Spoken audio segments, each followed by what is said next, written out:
Imagine waking up not in your cozy bed, but in a small, dark Roman insula, a cramped apartment made of creaky wood and dusty bricks, where the morning light barely slips through the cracks of a single window.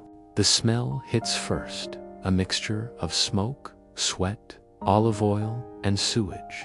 You might think life in ancient Rome was all grand marble temples, shining armor, and banquets with grapes and wine. But the truth is, for most Romans, it was noisy, dirty, and brutally demanding. The empire's heart, the city of Rome, pulsed with life, but it was far from the romantic version you've seen in movies.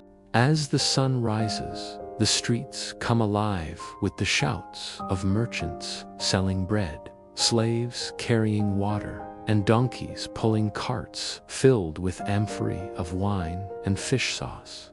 You'd probably struggle to walk through the narrow alleys without stepping in something unpleasant. The Romans didn't have flush toilets for most citizens.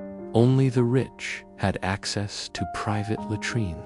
Everyone else had to make do with public ones, where a shared sponge on a stick served as toilet paper rinsed between uses in the same bucket of water. Imagine trying that after your morning coffee. Hygiene wasn't exactly the empire's strength, but maybe you'd think the Roman baths would save you luxurious marble halls with warm pools, perfumes, and massages.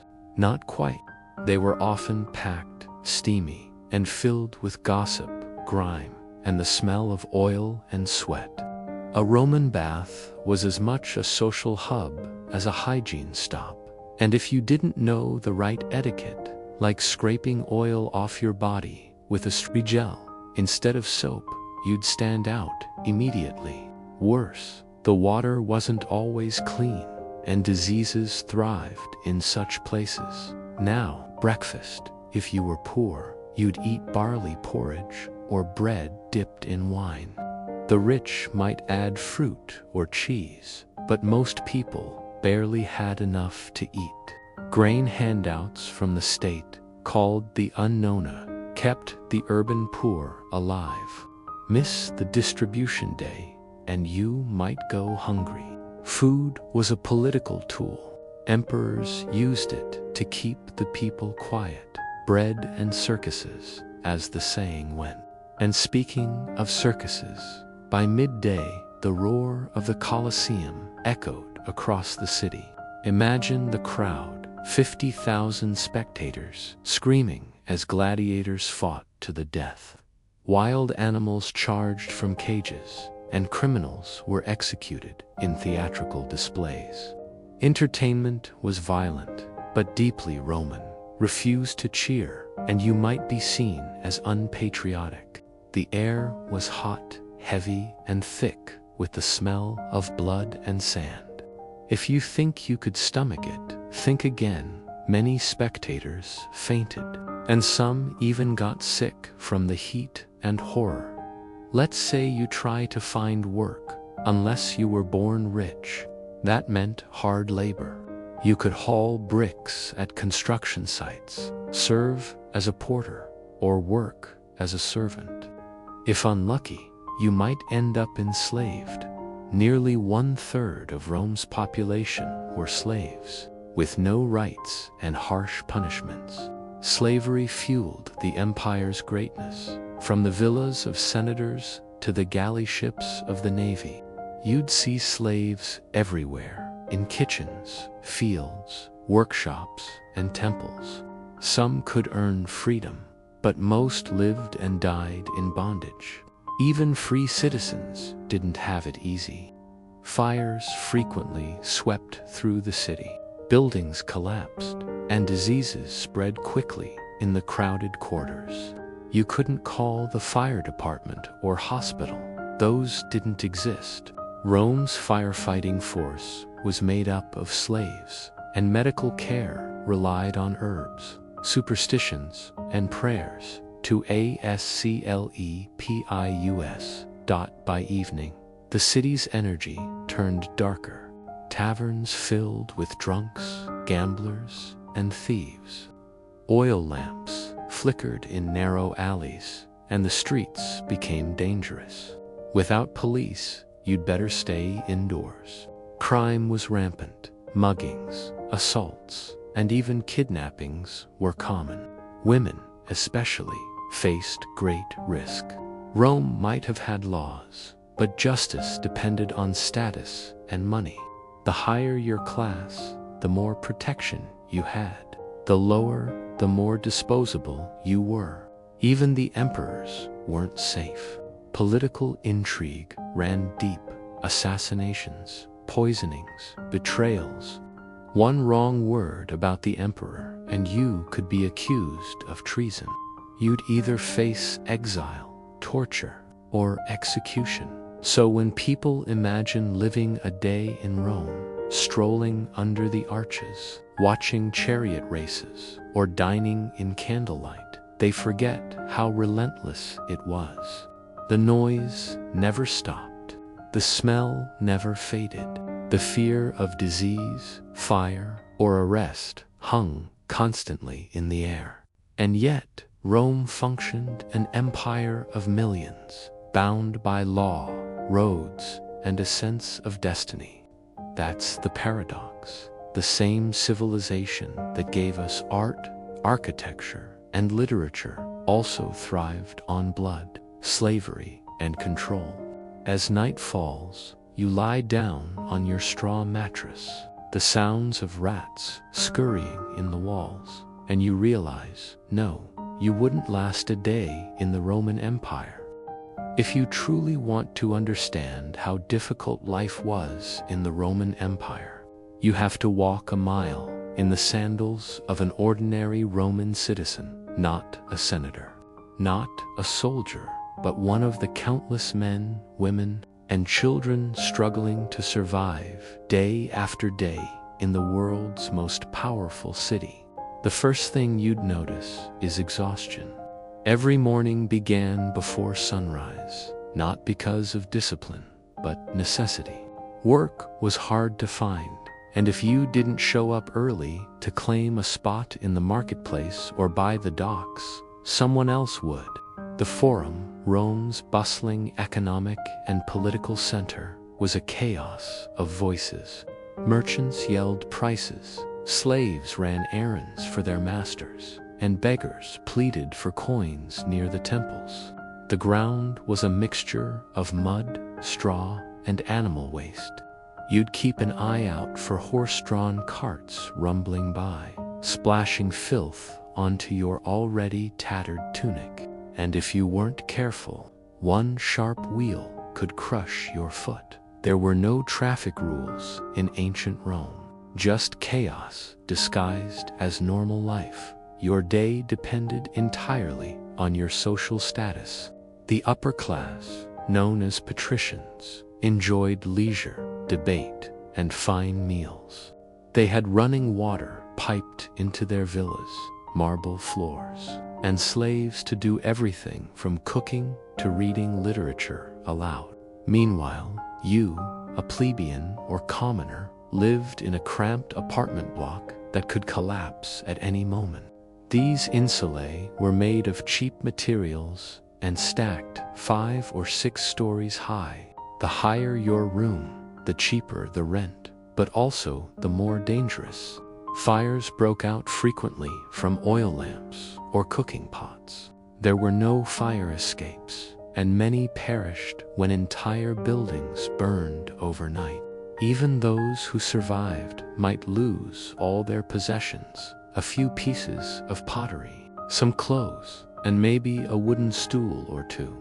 If you were a man, your day revolved around labor. Builders, stonemasons, potters, and porters made the city run, yet earned barely enough to feed their families. You might spend 12 hours carrying heavy loads under the scorching Mediterranean sun, earning a handful of coins. Women, on the other hand, faced an even harder existence. They managed the home, cared for children, cooked meals, and often worked as vendors or servants. A Roman woman's life was defined by her household, her value measured by her obedience, fertility, and reputation.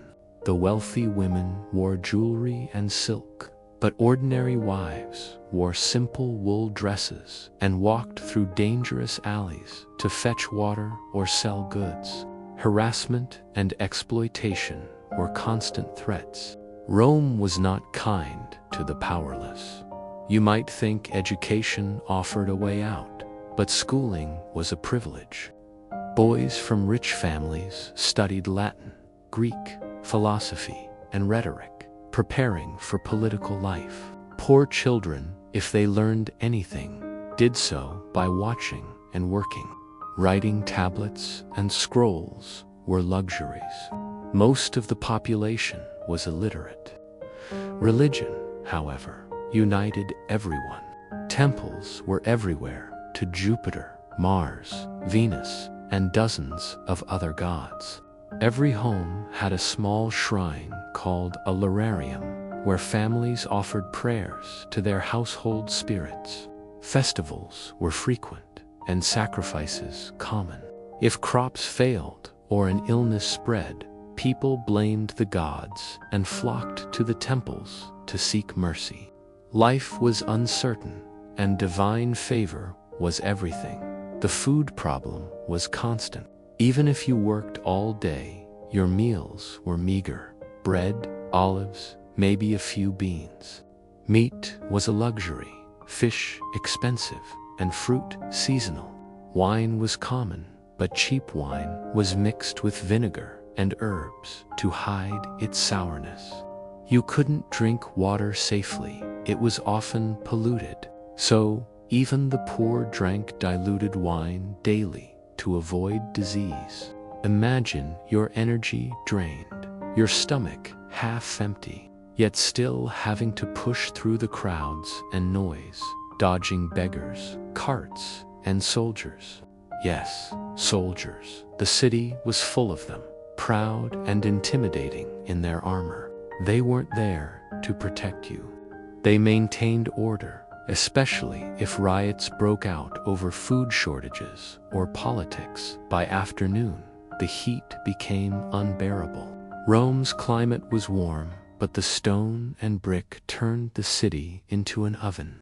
Many found shade in bathhouses, not to relax, but to socialize, wash off grime, and hear gossip. These baths were the social heartbeat of Rome, filled with laughter, arguments, and deals. But even they had a darker side: theft, disease, and moral corruption. The wealthy flaunted their bodies and wealth, while the poor could only observe. You'd sit in the corner, pretending not to notice the hierarchy that followed you, even in the steamy air. When evening came, the forum emptied, but the taverns came alive. These dimly lit places offered cheap wine, gambling, and the illusion of escape. Laughter mixed with curses, and fights broke out easily. Prostitutes walked the alleys, and pickpockets lurked in shadows. The city's poor tried to forget their struggles with drink, knowing tomorrow would bring the same hardship. For entertainment, some gathered around storytellers or street performers, or even sang songs mocking politicians, though that could be dangerous. Speaking against authority was a crime. The emperor's spies, known as delatores, listened everywhere, ready to report disloyalty.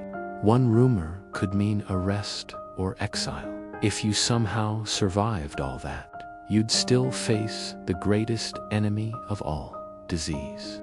Rome was overcrowded, and sanitation was poor. The Tiber River, once sacred, was choked with waste. Plagues and fevers spread fast. Doctors existed, but medicine was primitive, a mix of herbs, bloodletting, and prayer. A simple infection could kill you. Most people died young, rarely living past 40. children often didn't survive infancy. And yet, despite it all, the Romans endured. They worked, prayed, and dreamed of stability. They took pride in their city, Roma Eterna, the eternal Rome, even if eternity felt fragile as the night settled. Torches flickered on the streets, casting long shadows on the walls.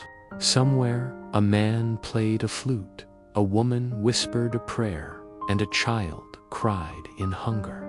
You'd close your eyes, exhausted, your body aching, your stomach growling, and realize survival in Rome wasn't just about strength.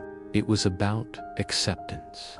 You didn't live hoping for comfort or change. You lived to see another sunrise. That, in the end, was the true endurance of the ordinary Roman, surviving every day in an empire built on glory, blood, and the will to keep moving forward.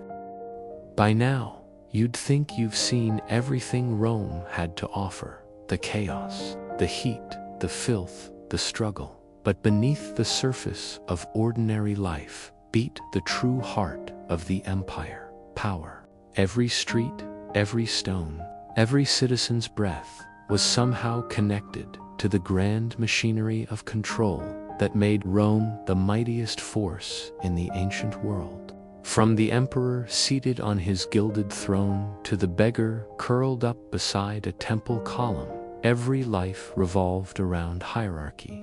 Rome wasn't just a city, it was a living organism, pulsing with ambition, greed, and fear. The emperor was the head, the senate, the voice, the soldiers its limbs, and the people, the blood that kept it alive. But blood, as history shows, can flow too easily.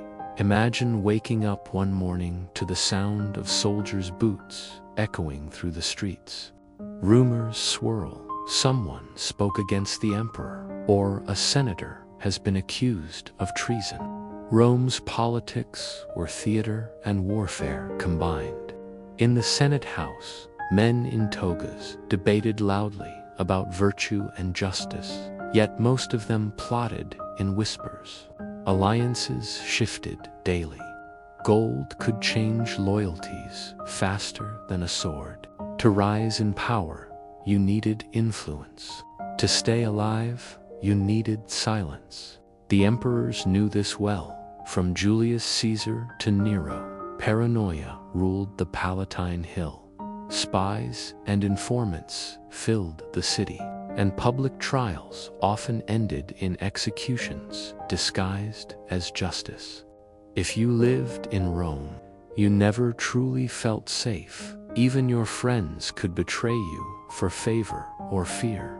The Roman people, however, loved spectacle. They were kept distracted by what the politicians called panem et circenses, bread and circuses. Free grain distributions fed the poor, and the Colosseum entertained the masses with games of unimaginable brutality. The emperors knew that as long as the people were entertained, they would not rebel.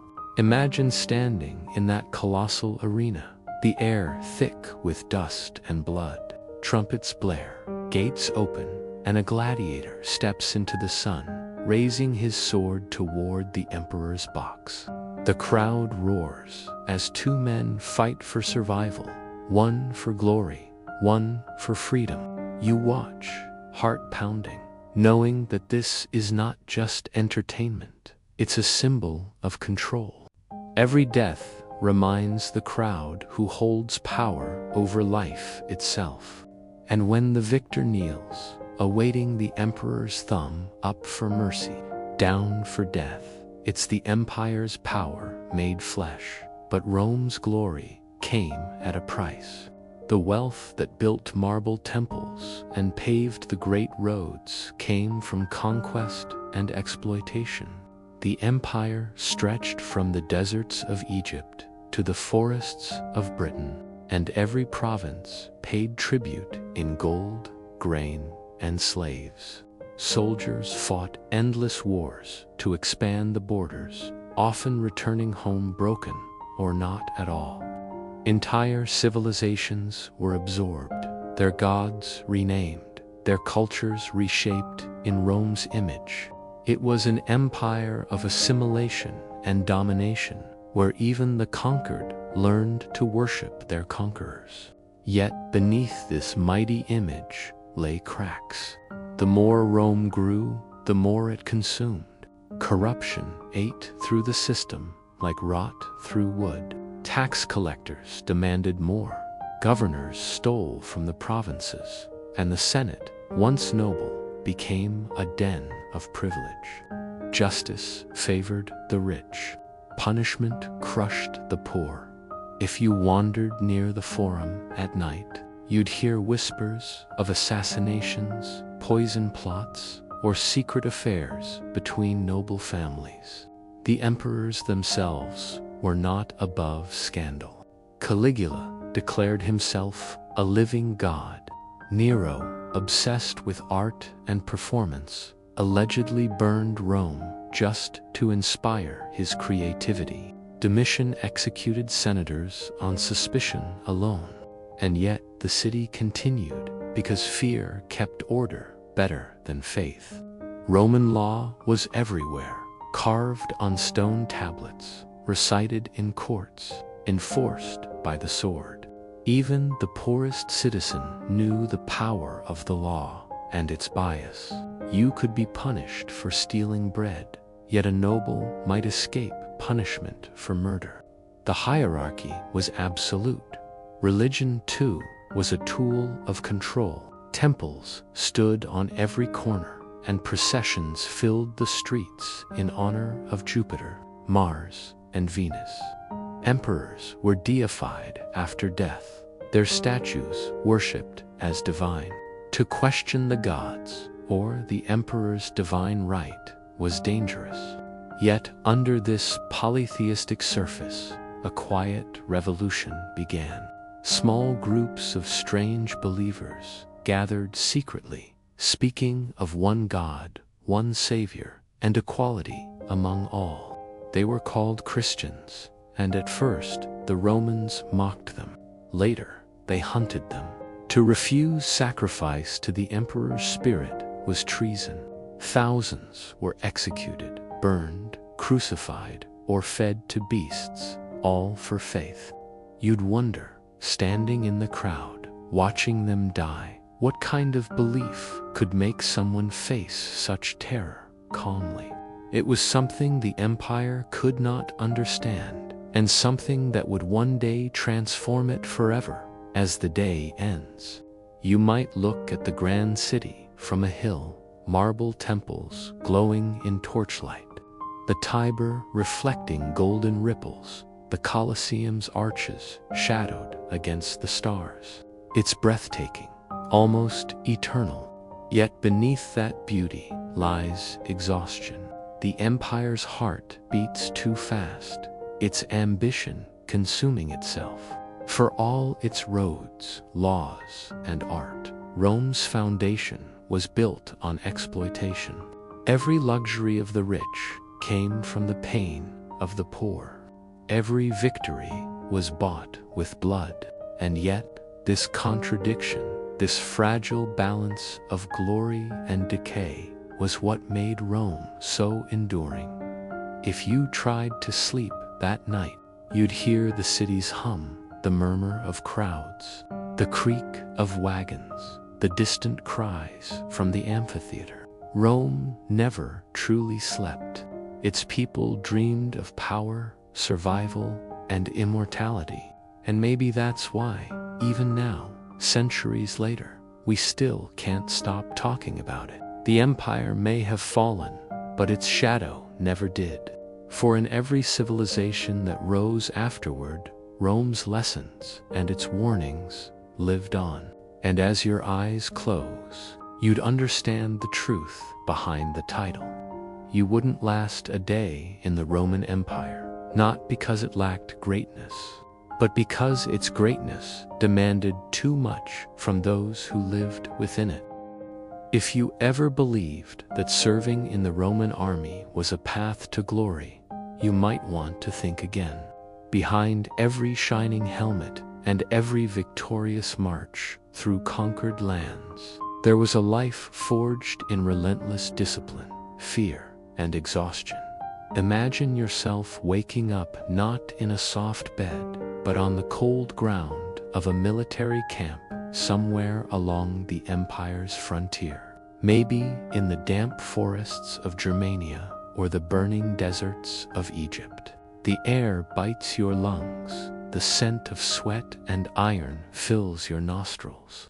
And before dawn even touches the horizon, the centurion's voice cuts through the dark like a blade. You don't question it, you move, because a soldier's life doesn't belong to himself. It belongs to Rome. The empire doesn't care about your comfort, your dreams, or your pain. It only cares that you obey, fight, and win. Every morning begins with drills, endless drills. You march, you form ranks, you raise your shield, you thrust your sword. The weight of your armor, chainmail, helmet, and weapons presses down like a mountain. The training isn't for show.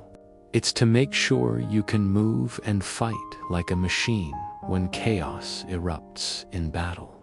A single mistake can mean death, not just for you, but for your brothers beside you.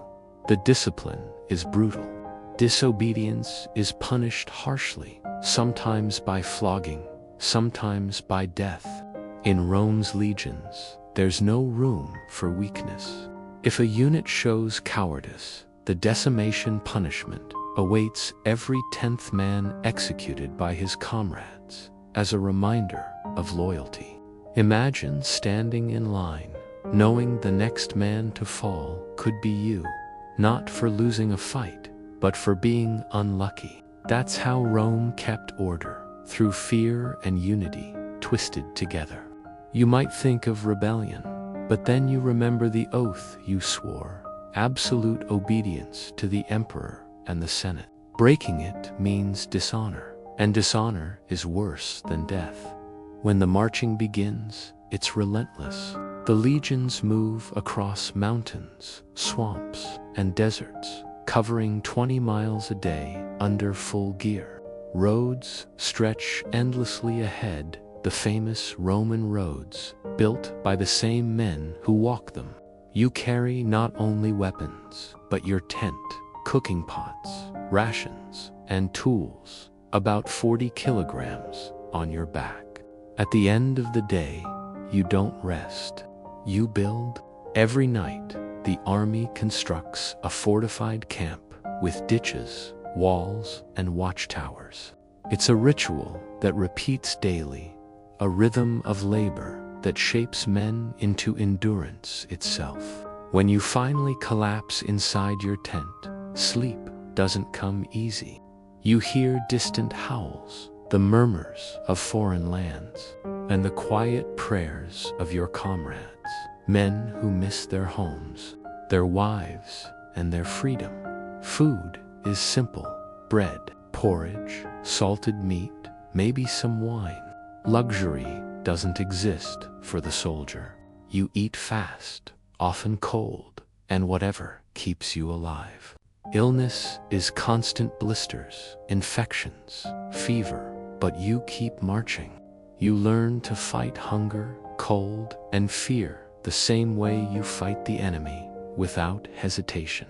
And when battle finally comes, it's chaos. Trumpets sound, commands echo, and the earth trembles beneath thousands of feet. The legion forms like a machine, shields locked, spears ready, swords drawn.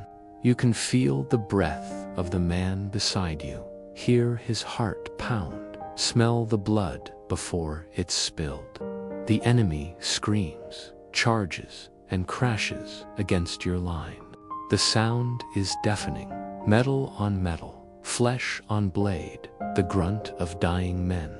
You don't see faces, only movement. You stab, block, push forward. You can't think. If you do, you die. Victory doesn't feel like triumph. it feels like survival. When the noise fades and the battlefield falls silent, you stand among bodies, friends and foes alike. The stench of death clings to your armor. You look at your hands, trembling, stained red, and realize that glory is a lie told by those who never fought. For the generals and politicians, your blood is just ink in the pages of history. For you, it's the price of existence. If you're lucky, you'll live to see retirement after 25 years of service. You'll receive a small plot of land and citizenship if you weren't born Roman already. But for many, that promise remains a dream buried under foreign soil. Despite it all, there's pride. The Roman soldier believes he's part of something eternal, an empire that will never fall. You're not just fighting for yourself, but for Rome's name, its laws, its gods. When you march through conquered cities, banners high and drums pounding, you feel invincible. Crowds cheer, and you see awe in their eyes. But deep down, you know the truth. The same empire that praises you today could forget you tomorrow. One defeat, one political change, one emperor's whim, and your entire legion could be erased from memory. Rome remembers its victories, not its soldiers. Still, the brotherhood keeps you going. Around the campfire, men share stories, jokes, and dreams. You hear laughter, rough and tired, but real. You talk about home, about women, about life beyond war. For a moment, the armor feels lighter, the night less cold. Then the horn sounds again, and duty calls. You grab your shield, rise to your feet, and march once more into the unknown. This is what it means to serve Rome, to give everything and expect nothing. The empire demands your sweat, your blood, your soul, and in return, it gives you a place in history's shadow. You might not last a day as a Roman soldier, but those who did, they built a world that still echoes through time. Their discipline became legend, their endurance immortal. But for them, in the mud, under the weight of armor and fear, it was just another day surviving the empire's hunger for power. When the drums of battle faded and the banners were rolled up, the Roman soldiers' true world came alive, not on the battlefield, but inside the sprawling, disciplined heart of the castra, the Roman military camp. From a distance, it looked like an organized city made of leather, wood, and iron. A grid of tents, walls, and trenches built with such precision that every camp across the empire, from Britain's foggy plains to the burning sands of Syria, looked nearly identical. That uniformity was Rome's secret weapon, structure and order that followed its armies wherever they went. The moment the marching stopped for the day, the men dropped their gear and immediately began building their temporary fortress. There were no exceptions, no rest, and no complaints. Each man knew his place, his task, and his rhythm. Trenches were dug for defense, ramparts were raised from the earth, watchtowers were built from logs, and the gateways, the Porta Praetoria and Porta Decumana, were always aligned with the stars, so that the camp itself faced the direction of advance. It was both practical and symbolic, as if even the earth beneath the soldiers' feet obeyed Roman order. Inside this fortress of discipline, life was harsh but strangely comforting. Every man had a role, every movement a purpose. The soldiers slept in groups of 8 in a single leather tent called a contubernium. They ate, joked, trained, and fought together, brothers, not by blood, but by shared suffering. The bond was deeper than friendship. it was survival. In the darkness, when cold winds blew through the camp, they whispered stories of home farms in Gaul, villages in Hispania, or fishing towns along the Italian coast. Some dreamed of retirement, others of glory, but most simply wanted to wake up alive the next day. Their laughter echoed through the rows of tents, mingling with the clang of blacksmiths repairing swords and armor. Fires burned in pits, smoke curling into the night sky as cooks boiled grains and salted meat in iron pots. The smell of sweat, wood smoke, and boiled wheat hung heavy in the air, a scent that every soldier carried home long after war was over. By sunrise, discipline returned with full force. The centurions walked between rows, inspecting armor, checking formations, barking orders with the precision of a heartbeat. To disobey or even hesitate meant punishment, lashes, extra guard duty, or worse. Some centurions were respected, others feared, but all carried the weight of Rome's iron authority. They wore transverse crests on their helmets and carried vine staffs used to enforce discipline. A single strike could silence a complaint, and though many soldiers cursed them under their breath, they also knew that without their leadership, chaos would devour them. The legions thrived on control. That was what separated them from the barbarian hordes they faced. Training was endless, even between wars. Soldiers practiced marching in full armor, sword drills, javelin throws, and formation changes. They built roads, bridges, and even amphitheaters. Rome's army was as much an engineering force as it was a killing machine. When they weren't fighting, they were constructing the empire's arteries, stretching out across continents, all built by the hands of men who could wield both hammer and sword. Every mile of road, every aqueduct and fort bore the invisible fingerprints of soldiers who mixed labor with war. Their sweat became the mortar of Roman civilization. But even inside this rigid structure, life found ways to breathe. Between duties, soldiers gambled with carved dice, carved wooden figurines, and played board games like tabula and ludus latrunculorum. They shared jokes, flirted with local women near towns, and sometimes adopted pets, dogs, monkeys, even birds. Small comforts reminded them they were still human beneath the armor. Letters home were precious, though few could write themselves. A comrade who could read and write was treasured. He became the voice of their longing, penning words for wives, mothers, and children who might never see them again. These letters, written in shaky Latin on papyrus or wax tablets, carried simple truths. I am alive. I think of you. Pray to the gods for my safety. The military camp was also a microcosm of Rome's society. Within the Principia, the headquarters stood the sacred standards, the aquila, or eagle, symbol of the legion's soul. Losing it in battle was the greatest shame imaginable. Every morning, soldiers saluted it as priests performed rituals to bless the army. The Romans believed their victories came not only from strength, but from divine favor.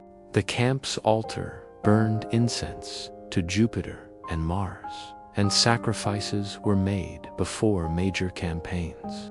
Religion kept fear at bay, giving meaning to the endless wars. Yet beneath this order lay exhaustion. The legions were always moving, always building, always fighting. A soldier's life was a cycle of creation and destruction. One day you built a fort. The next, you burned a village. You could be a hero in the morning and a forgotten corpse by sunset. But even the dead had their place in Rome's design. Bodies were burned beyond the camp, their ashes buried under small stones carved with inscriptions. Here lies a soldier of the empire. No names, no ranks, just a mark of service. To Rome, it didn't matter who you were. What mattered was that you obeyed. In the evenings, the camp transformed. The harsh orders softened into murmurs. Men sat around fires, eating their rationed meals, their armor laid aside. Music filled the air, a soldier's flute, a soft hum, laughter that echoed against the wooden walls. For a few fleeting hours, they became men again, not instruments of conquest. Some carved small wooden figurines for their children. Others mended sandals or cleaned blades. The stars above were the same ones they'd seen back home, but the distance between then and now felt infinite. The night brought both peace and dread. Peace because the day's labor was done, and dread because tomorrow would bring more of the same occasionally. Rumors spread through the camp of rebellion, of a general plotting against the emperor, of barbarians gathering beyond the horizon. The soldiers didn't question politics. They simply waited for orders. Loyalty wasn't to men, but to the eagle, the standard that symbolized the empire's will. And yet, behind their discipline, doubt lingered. Some wondered if the endless wars truly made Rome stronger, or simply fed its hunger for dominance. But such thoughts were dangerous, spoken only in whispers, lost in the crackle of campfires. When the call for night watch came, torches flickered along the palisades. Guards stood alert, eyes scanning the darkness, listening for distant footsteps or rustling leaves. The silence of the night was heavy, the kind that carried both peace and tension. Beyond the walls lay wild lands filled with unseen enemies and the unknown.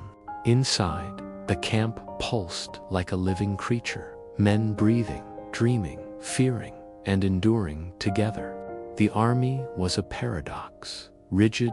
It was the embodiment of Rome itself, powerful because it refused to break, even when every man inside it was slowly breaking by dawn. When the horns sounded again, every soldier rose without question.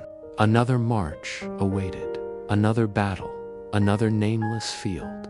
And though they might never see the eternal city again, every step they took carved Rome's name deeper into the world. They were the empire's backbone, men of dust and discipline, whose sweat held the empire together. You, a modern observer, might imagine yourself among them, the rhythm of their boots echoing across valleys and plains. But the truth is, few today could endure such a life. No comfort, no rest, no individuality, only duty. That was the price of Rome's greatness. Thousands of men who gave everything so that one name could last forever. When the thunder of marching feet quieted and the endless rhythm of war turned into silence, what remained in a Roman soldier's mind was not triumph, but fatigue, the kind that seeped into the bones and never left. Every victory carved new scars across the soul. To outsiders, the legionaries seemed invincible, a wall of bronze and discipline that conquered nations and tamed continents. But behind that armor lived men haunted by memories they couldn't speak of, the smell of blood after battle, the screams of comrades who fell beside them, the crushing silence after the chaos ended. For centuries, the Roman Empire was built upon their endurance, and yet their inner world was a quiet battlefield of its own. The soldier's heart was trained to obey, not to question. But even the most disciplined mind could not escape the loneliness of the march. Days blurred into weeks, weeks into years, and before a man realized it, he had grown old within the empire's armor, serving causes that shifted with every new emperor. Some began as proud patriots of Rome, believing they were bringing order to the world. By the end, they were ghosts following orders for reasons long forgotten inside the ranks. The morale of the legion was a delicate flame. It flickered between pride and despair, between faith in Rome's destiny and the unbearable grind of endless campaigns. Soldiers sang songs to mask fear, cheered for their generals, and performed rituals before battles to keep fate on their side. When the trumpet called, they locked shields without hesitation, moving as one machine. But when night fell and the fires dimmed, cracks appeared. Doubts crept in quietly about the gods, the glory, and the empire's justice. In the solitude of the watchtower, a man might stare into the dark and wonder if the barbarians were truly his enemies, or simply people defending their homes as he once defended his own. Yet the next dawn erased such thoughts. Rome did not reward doubt. It demanded faith. Faith in victory, in order, in the eternity of its power. And so the soldiers learned to silence the voice inside that questioned until silence itself became their companion. To maintain morale, Rome was clever. Every victory, even small ones, was celebrated with feasts, parades, and rewards. Soldiers received donativa bonus payments in silver or gold, and their generals gave stirring speeches that promised immortality through service. They were told that to die for Rome was to live forever in its memory. Monuments would bear their names. Songs would celebrate their deeds. And for a moment, they believed it.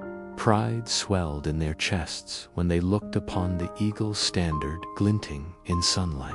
They were not mere men. They were Rome's instrument, its beating heart. Yet deep down, each knew the truth. History remembered generals, not foot soldiers. When a legion was lost, it became a number erased from the rolls, its men reduced to ashes beneath nameless soil. The glory promised to them was an illusion, one they accepted willingly, because belief was the only thing that made their suffering endurable. Between wars, the empire gave them other tasks: policing provinces, building fortresses, maintaining order among conquered peoples. But these duties, too, weighed heavily. They were foreigners in foreign lands, often hated by those they ruled. A garrison stationed in Gaul or Judea lived under constant tension. Their presence both maintained peace and provoked resentment. Soldiers learned local tongues, traded with villagers, sometimes fell in love, sometimes fathered children who would never know their fathers' names. Some deserted, unable to bear the endless years of service. Desertion was a crime punishable by death, but for some, death was better than the emptiness of obedience. Those who stayed endured the monotony of routine, drilling under the sun until their skin burned and their spirits dulled. Even leisure carried risk. Gambling debts, brawls, or forbidden affairs could end careers. A Roman soldier's world was surrounded by law, duty, and punishment. Freedom was a distant dream. Psychological burdens grew heavier with every campaign. Ancient texts mention nightmares, visions of slain enemies, of comrades calling from beyond the grave. These were Rome's silent wounds, unspoken yet shared by all. Priests called them signs from the gods, but in truth, they were memories that refused to fade. Still, Rome offered no mercy for weakness. Those who broke under pressure were branded cowards or punished as examples. Stoicism became their shield. Emotionless endurance was the Roman ideal. To feel was to risk disobedience. To question was to invite ruin. So they laughed through pain, sang through exhaustion, and pretended not to see the cruelty that fed the empire's machine. The veterans, men who had survived decades of service, carried both pride and bitterness. When they were finally discharged, they were promised land and pensions, rewards for their loyalty. Some received them, small farms in distant provinces, where they could live out their final days as citizens instead of soldiers. Others found only empty promises, the land already taken by senators and officials. Many drifted into poverty, their armor rusting, their glory forgotten. A few became mercenaries, fighting for whoever would pay. The empire they had served so faithfully often failed them in the end. Still, they spoke of their service with pride, not because of Rome itself, but because of the men who marched beside them. Brotherhood outlasted empire. Within the camp, rituals of remembrance took root. Fallen comrades were honored with simple burials, small altars carved with names, and libations of wine poured into the soil. Superstition was everywhere: amulets, prayers, lucky charms.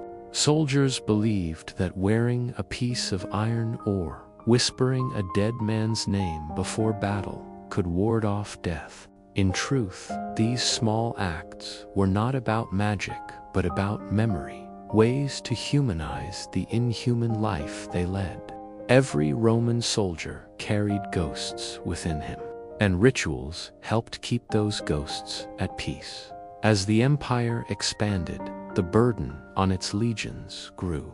They were stretched thin across vast borders, from the deserts of Egypt to the frozen rivers of Germania. Some fought far from home for decades, defending lands they would never truly understand. The further Rome spread, the less Roman its soldiers became. Germans, Spaniards, Syrians, Africans all wore the same armor, spoke Latin commands, and called themselves Romans. The army became a melting pot of cultures, united not by birthplace but by discipline. Rome's strength was no longer its people, but its system, a machine so vast that individuals disappeared inside it. To live a single day as a Roman soldier was to walk the edge between glory and oblivion. Each morning could be your last, each sunset your salvation. Food was rationed, sleep was brief, and comfort was a luxury. Yet even in such harshness, they found meaning. To serve Rome was to be part of something eternal, a force that built roads, cities, and laws that still shape our world today. The soldier's suffering was not in vain. It forged the foundation of civilization. But for those who lived it, the weight was unbearable. They were the invisible builders of history, the forgotten laborers of an immortal empire. If you, a modern dreamer, imagine stepping into their sandals, feel the grit of dust in your throat, the burn of the armor on your shoulders, the relentless sun over your helmet, you would last perhaps an hour before collapsing. No comforts, no softness, no pause, just endless obedience. That was the true face of the Roman army, not glorious parades or marble statues, but the quiet agony of endurance. And when sleep came, it came like mercy, deep, heavy, dreamless. Tomorrow would bring another march, another order, another sunrise over an empire that never slept. And the soldier, weary but unbroken, would rise once more because Rome demanded it. If you were to open your eyes in the middle of Rome at the height of its power, the first thing you would notice wouldn't be the marble or the monuments. It would be the noise. Rome was alive, breathing, groaning, shouting. It was not a quiet city of philosophers and poets, as the marble statues suggest. It was a restless beast made of stone, smoke, and sweat. Imagine the sun just rising over the rooftops, its golden light glancing off tiled domes and narrow alleys already crowded with life. The air is thick with the smell of bread baking, meat roasting, manure drying, and incense burning from temple altars. Street vendors shout their prices in Latin and Greek, arguing with housewives, bargaining for olives, fish, or figs. The cobblestones are wet from the morning's cleaning slaves, throwing buckets of water into the gutters, sweeping away the filth that gathered overnight. Somewhere, a cartwheel creaks as donkeys pull heavy loads of wine amphorae toward the market. Above the din, the clang of a blacksmith's hammer rings out, a heartbeat of iron that echoes through the district. This was the real Rome, not the glory of the Senate or the speeches of emperors, but the endless hum of humanity. In a city of over 1 million souls, life was a constant negotiation of space and survival. The rich lived in airy villas on the hills, the Palatine, the Aventine, where fountains whispered and gardens bloomed. But the vast majority lived in insulae, tall, fragile apartment buildings stacked like honeycomb. They leaned dangerously over the streets, built of wood and brick that could crumble or catch fire at any moment. Families squeezed into single rooms, sharing walls so thin you could hear your neighbors' arguments or laughter. Water was scarce, fire constant, and privacy non-existent. To live in Rome was to live pressed against strangers, breathing the same dust, sweating in the same heat. Yet no one complained, because this was the center of the world. Every road led here, every merchant dreamed of trading here. Every slave longed to buy freedom here. The morning belonged to work. Bakers rose before dawn, their faces glowing red from the ovens. Merchants filled the forum, displaying goods from across the empire: Egyptian linen, Greek pottery, Syrian spices, British tin. The chatter of dozens of languages blended into a single roar. Rome was not merely a city, it was the world condensed into stone. Senators arrived in their litters, carried by slaves, their white togas trailing dust as they ascended the marble steps of the Curia. They discussed laws and taxes, but their real business was power, alliances, favors, bribes, whispered in the shadows. Meanwhile, in the streets, philosophers debated beside beggars, poets recited verses for coins, and thieves prowled like cats through the crowd. The contrast was dizzying. Wealth and misery intertwined so tightly that one could not exist without the other. By midday, the city burned with heat. Shade became a currency. People crowded under porticos and temple arches, wiping sweat from their brows. Water sellers shouted aqua, aqua frigida, and children chased each other between the columns of the forum. The smell of food drifted through the air: roasted chickpeas, honeyed pastries, garum, the fermented fish sauce Romans adored and foreigners despised. Nearby, in the public baths, men of all classes gathered to wash, gossip, and discuss politics. The Thermae were Rome's social heart, vast complexes with hot rooms, cold plunges, gymnasiums, and gardens. Here, senators might bathe beside soldiers, poets beside merchants. The walls were painted with gods and heroes, the air thick with steam and laughter. To a modern visitor, it would seem luxurious. To a Roman, it was simply routine. Cleanliness was not just hygiene, it was identity, a symbol of being civilized. But for all its grandeur, Rome was a dangerous city. Fires broke out constantly, spreading through wooden roofs faster than soldiers could respond. Thieves and gangs ruled the narrow alleys at night, and the poor often starved when grain shipments from Egypt were delayed.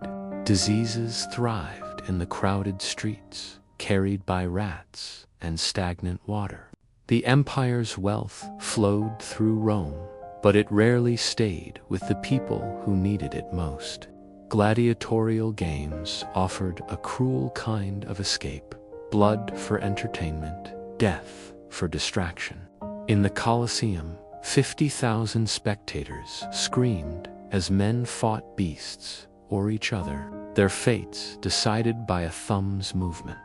The emperor sat above, a god among mortals, while the crowd below forgot their hunger for a few glorious moments.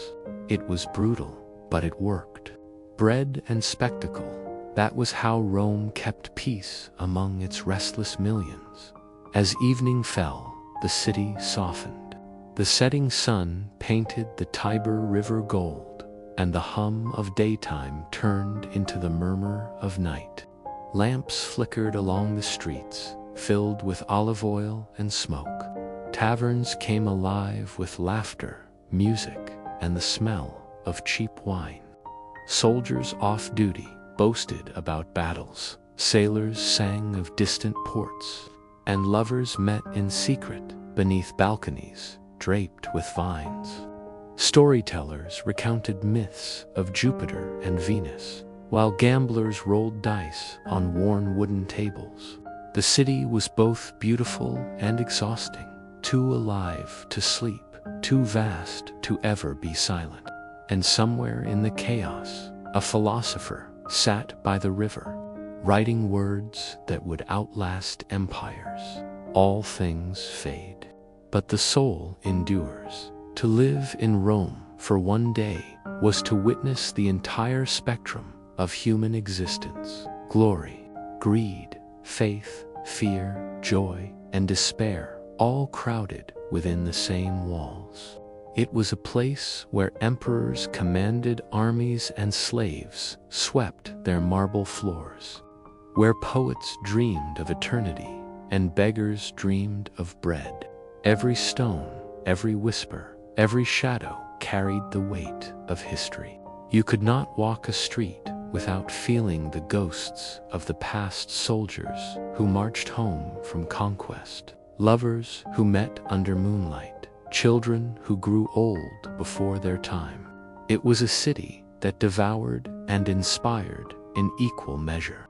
And as the stars emerged above its domes, you would understand why Rome never truly died. It lived on in the memory of those who endured it, because to survive even one day in that magnificent chaos was to be part of something eternal. If you thought the heart of Rome beat in the Senate or the palaces of emperors, you would be wrong. It beat in the arenas, the theaters, and the temples where gods and men met in spectacle. The empire was a master of control, and it ruled not only through legions and laws, but through emotion, pleasure, awe, and fear. To understand how Rome survived for so long, you must understand what kept its people loyal, what filled their days and dreams, entertainment and faith. These two forces, one feeding the body's hunger, the other the soul's, were the true foundations of the empire. They were what made the poor forget their misery and the rich believe they were divine. At the center of this intoxicating world stood the Colosseum, the grandest theater of blood ever built by human hands. Its stone arches rose like the ribs of a god, casting shadows over the city's heart. On a bright morning, crowds poured through its gates, citizens in togas, slaves carrying food and cushions, noblewomen hiding behind veils, even children clutching wooden tokens for entry. The noise was deafening, a living wave of voices echoing through marble corridors. Vendors sold bread, wine, and roasted nuts as the crowd found their seats. Beneath them, in the darkness of the hypogeum, hundreds of men and beasts waited, gladiators sharpening swords, lions pacing in cages, stagehands preparing the deadly machinery that made the arena come alive. And when the emperor entered, the crowd rose like thunder, trumpets blared. The games began. The first spectacle was not battle, but beauty. Exotic animals from across the empire, elephants from Africa, tigers from Persia, crocodiles from the Nile, were paraded through the arena, symbols of Rome's power over nature. The people gasped, clapped, and cheered, not realizing the cruelty behind the wonder. Soon after, the hunts began. Trained hunters, known as venatores, fought wild beasts with spears and nets, their survival depending on speed and spectacle. Blood stained the sand, but the crowd shouted for more. For them, it was not death, it was art, and when the gladiators appeared, silence fell. These were not mere fighters. They were celebrities, heroes, and sacrifices all at once. Some were slaves, others volunteers seeking fame or redemption. Each carried a distinct weapon and fighting style. The reciarius with his net and trident, the secutor with sword and shield, the murmillo with heavy armor. The match began with ceremony, music swelling as the two men circled each other, every movement calculated to ignite emotion. The clash of steel echoed like thunder, and when one fell, the victor raised his eyes to the emperor. A hand gesture, thumb up or down, decided the man's fate. The crowd held its breath.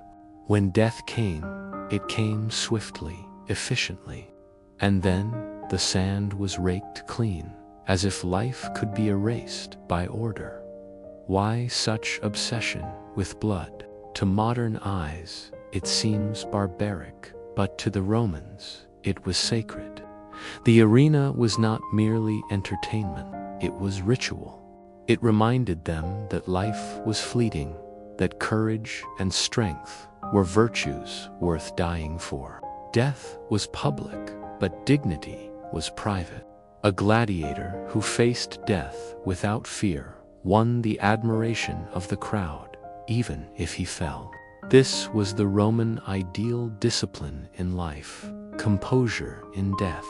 In the empire's philosophy, to die bravely was to live forever. The games were also political theater. Emperors used them to display generosity and control. A grand spectacle could erase months of anger or hunger among the people. Give them bread and circuses, one poet wrote, and that was exactly what Rome did. Feed the body, dazzle the eyes, and silence the soul. But the arena was not the only stage for Rome's passions. The theaters of the city echoed with laughter, music, and drama. Actors in masks performed comedies, mocking senators, and tragedies, retelling the myths of gods and heroes. Crowds laughed loudly, wept loudly, and threw fruit if bored. Rome's love for performance mirrored its love for spectacle. It was a society obsessed with watching and being watched. Even the streets were stages. Victorious generals paraded through the city in triumphs, processions. so magnificent they blurred the line between human and divine. Chariots glittered with gold, soldiers marched with captured prisoners and treasures, and the general rode behind, crowned with laurel, basking in applause. Yet behind the smile, he held a secret reminder of mortality, a slave whispering in his ear, "Remember, you are only a man." Rome never let its heroes forget their fragility, even in their glory. And then there was faith, the other half of the Roman soul. Religion in Rome was not a matter of belief, but of duty. The gods were everywhere, in rivers, doors, fire, and sky. Every household had its Lares and Penates, guardian spirits of home and family. Farmers prayed to Ceres for grain, sailors to Neptune for calm seas, soldiers to Mars for victory. The emperor himself was worshipped as divine, his statues kissed and crowned with flowers. To the Romans, piety meant respect, to perform the correct ritual at the correct time, to keep harmony between gods and men. Temples were not places of worship in the modern sense. They were offices of divine administration, where priests ensured that Rome's spiritual contracts were properly maintained. As long as the gods were honored, the empire prospered. Yet beneath this official religion, something was changing. As the empire grew, it absorbed new gods and ideas, Egyptian, Greek, Persian. The cult of Isis promised comfort to the sorrowful. Mithras offered brotherhood and salvation to soldiers. People longed for something deeper than ceremony, for faith that touched the heart, not just the calendar. And then came whispers of a new sect, followers of a crucified man from Judea, preaching love and equality. To Rome, it seemed harmless at first, even foolish, but quietly it spread from slaves to merchants, from streets to palaces. Christianity would one day challenge everything Rome stood for, but in this golden age, few could imagine that the empires would one day bow before a carpenter's faith. As dusk fell over the city after a day of games and prayers, Rome exhaled. Fires burned in temples, music drifted from taverns, and families gathered for simple meals. Children played with clay toys shaped like gladiators, while old men recited stories of the gods. The same people who had cheered for blood now knelt before altars, their hands raised in devotion. This was the duality of Rome, savage and spiritual, violent and visionary. It conquered the world not only with swords, but with stories, rituals, and dreams.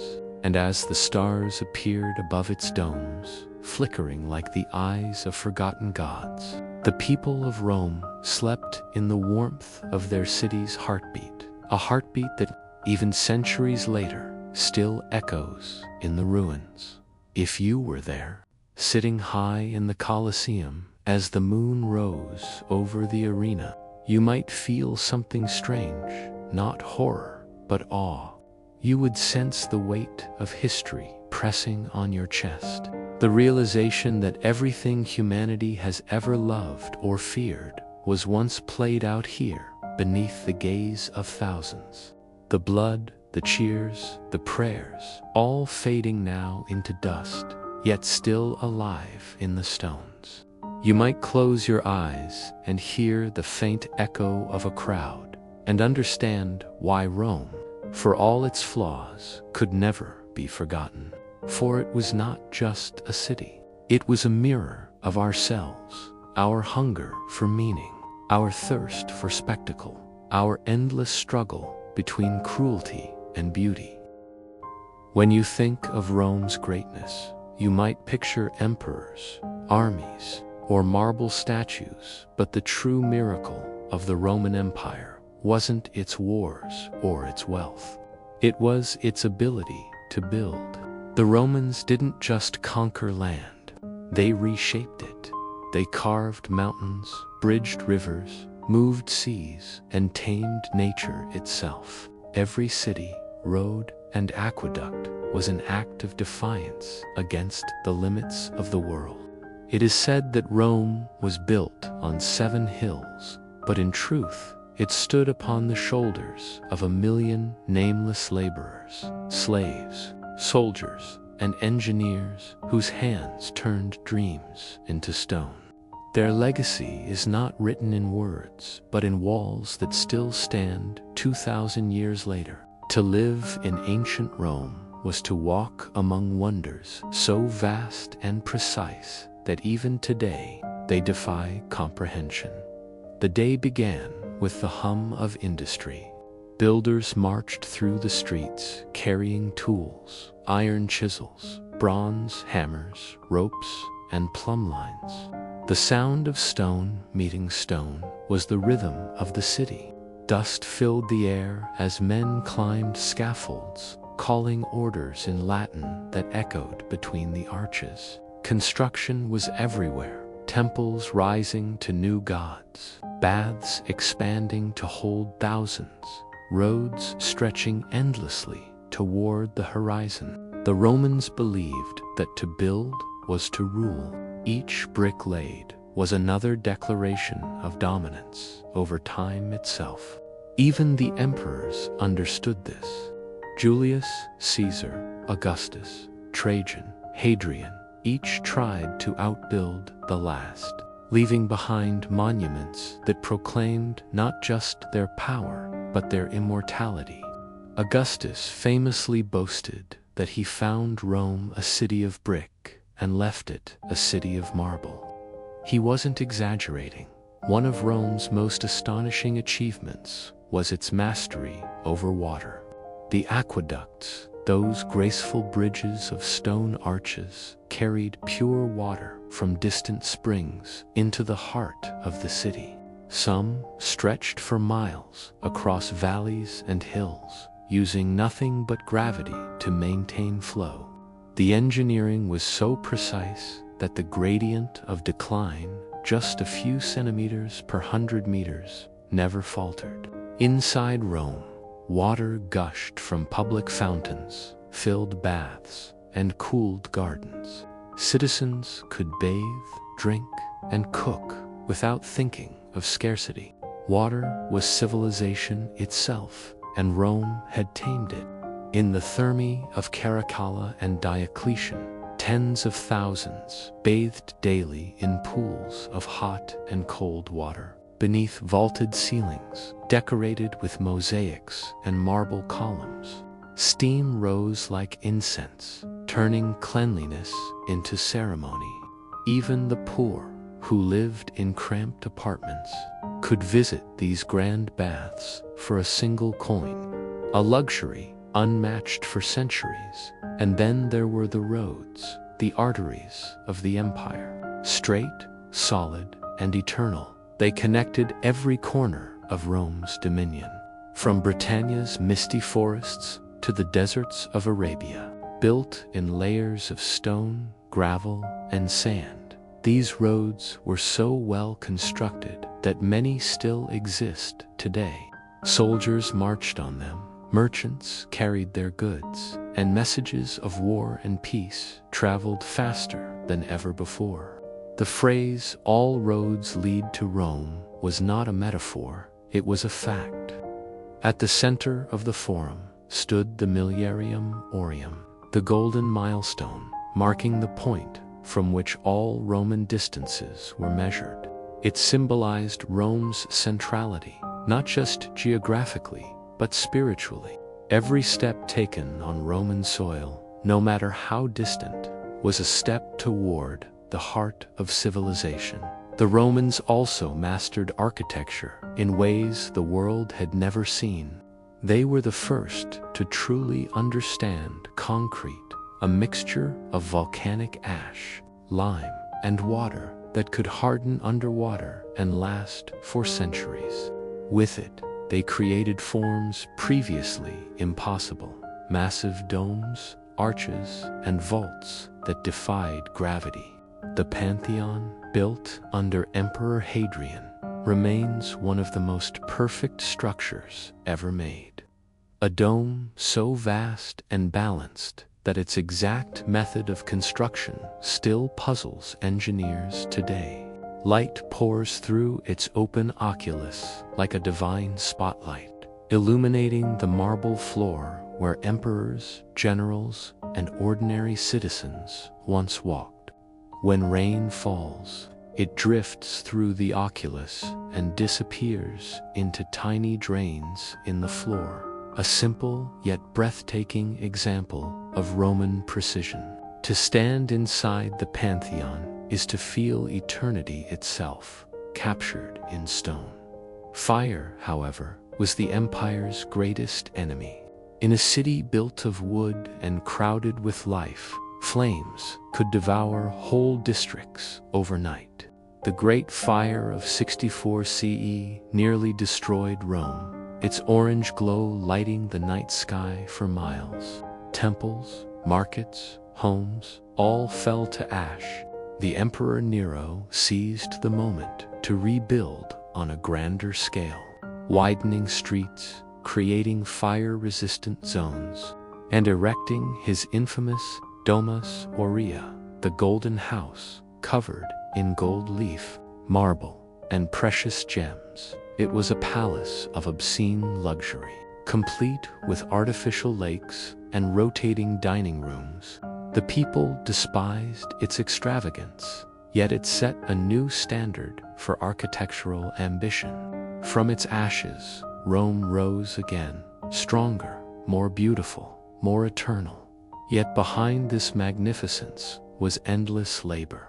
Thousands of slaves and soldiers worked in unbearable heat, breaking stone, mixing mortar, hauling marble. Their sweat built the empire, but their names were forgotten. Engineers like Vitruvius designed wonders that defied nature, but it was anonymous hands that lifted every block. The city's constant hum of creation was both inspiring and tragic, a reminder that progress always came at a human cost. And yet, in a strange way, it gave purpose to all who lived within it.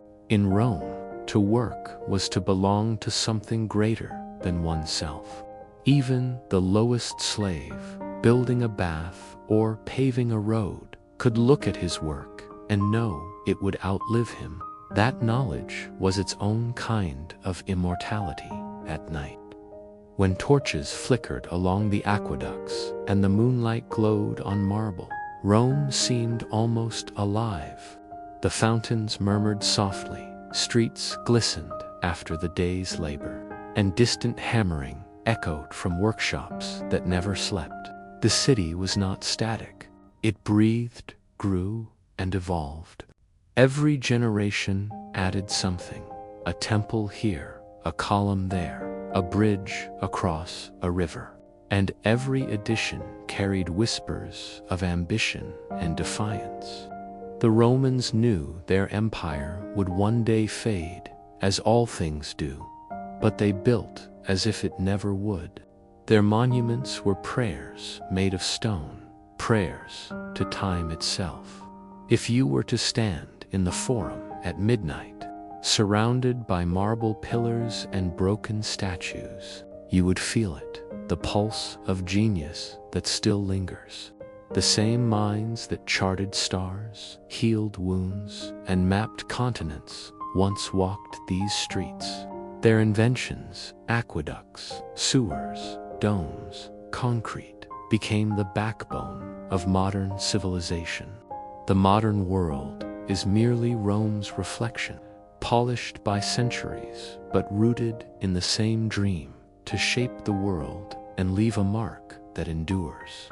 The Romans achieved that dream.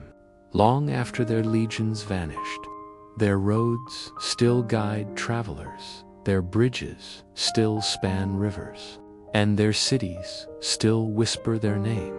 You might close your eyes and imagine yourself there, feeling the stone beneath your fingers, warm from the day's sun, smooth from centuries of touch.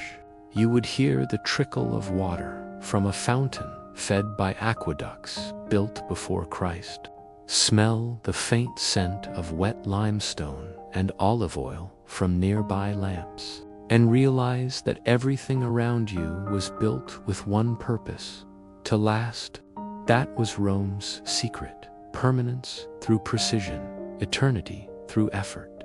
The empire fell, the emperors died, but the stones remained.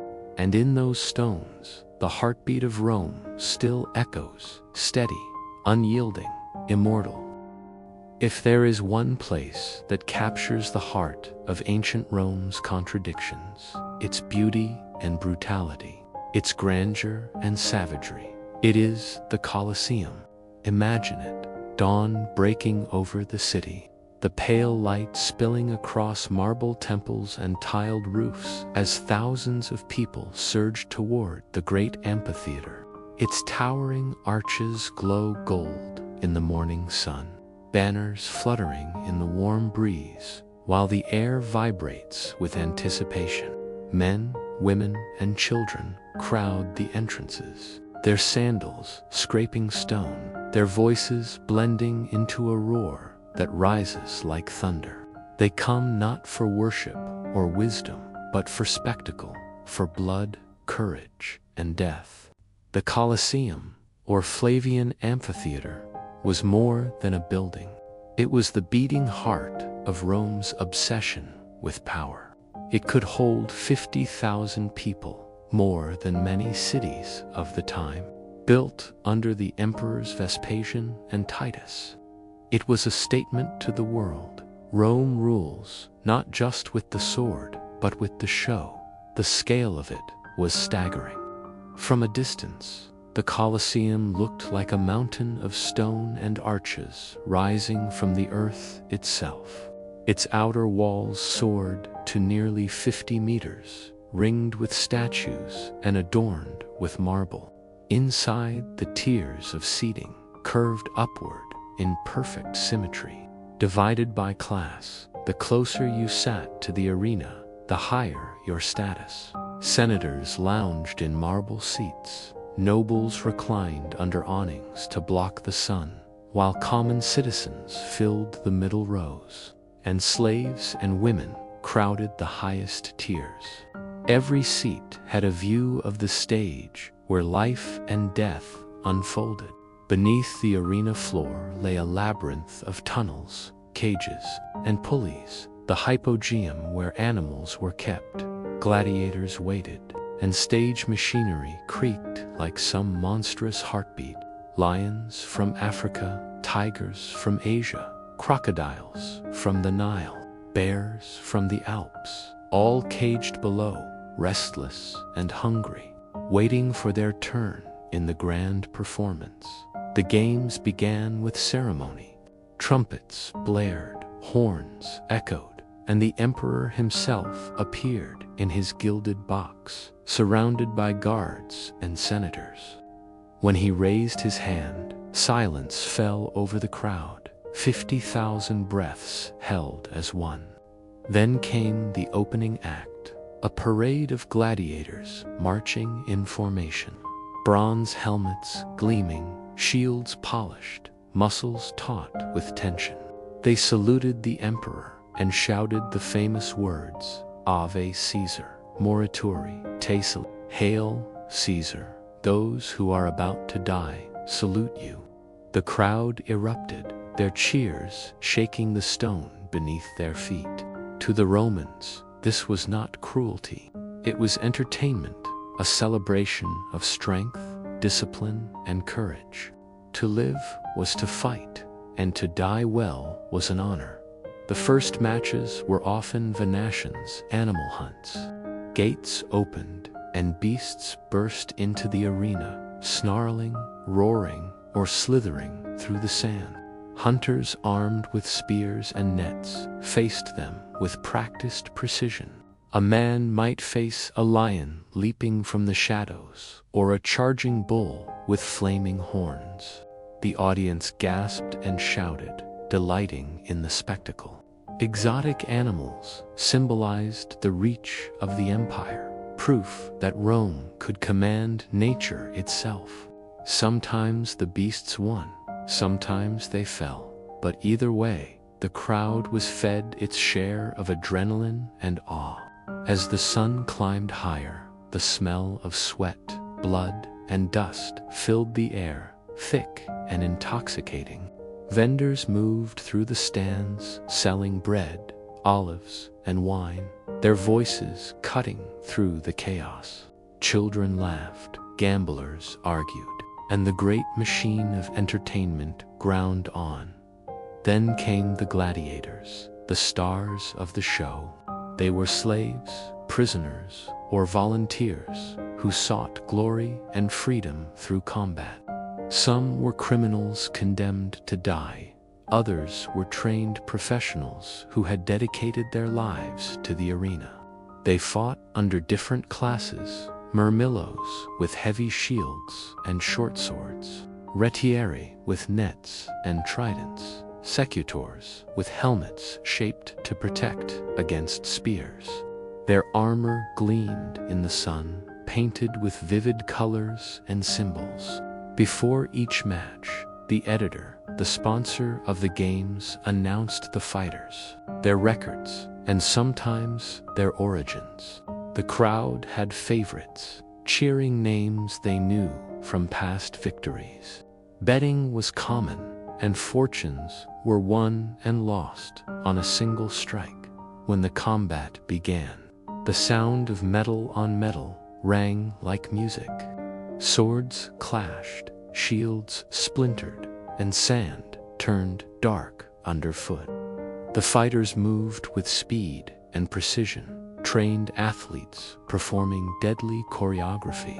Every move drew a reaction from the audience. A cheer for a near miss, a groan for a stumble, a collective gasp when blood was drawn.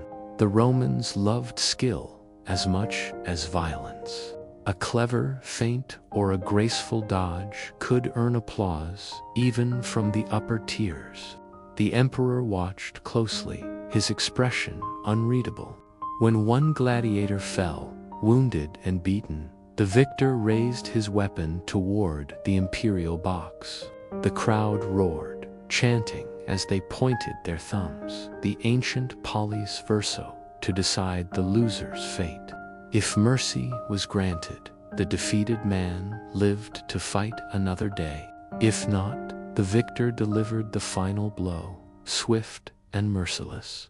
The body was dragged away, the sand raked clean, and the next pair entered. The games continued, hour after hour, until the sun sank low and the air shimmered with heat and dust. But behind the grandeur lay horror. Beneath the arena, the corridors stank of blood and fear. Slaves hauled carcasses, washed weapons, and prepared the next victims.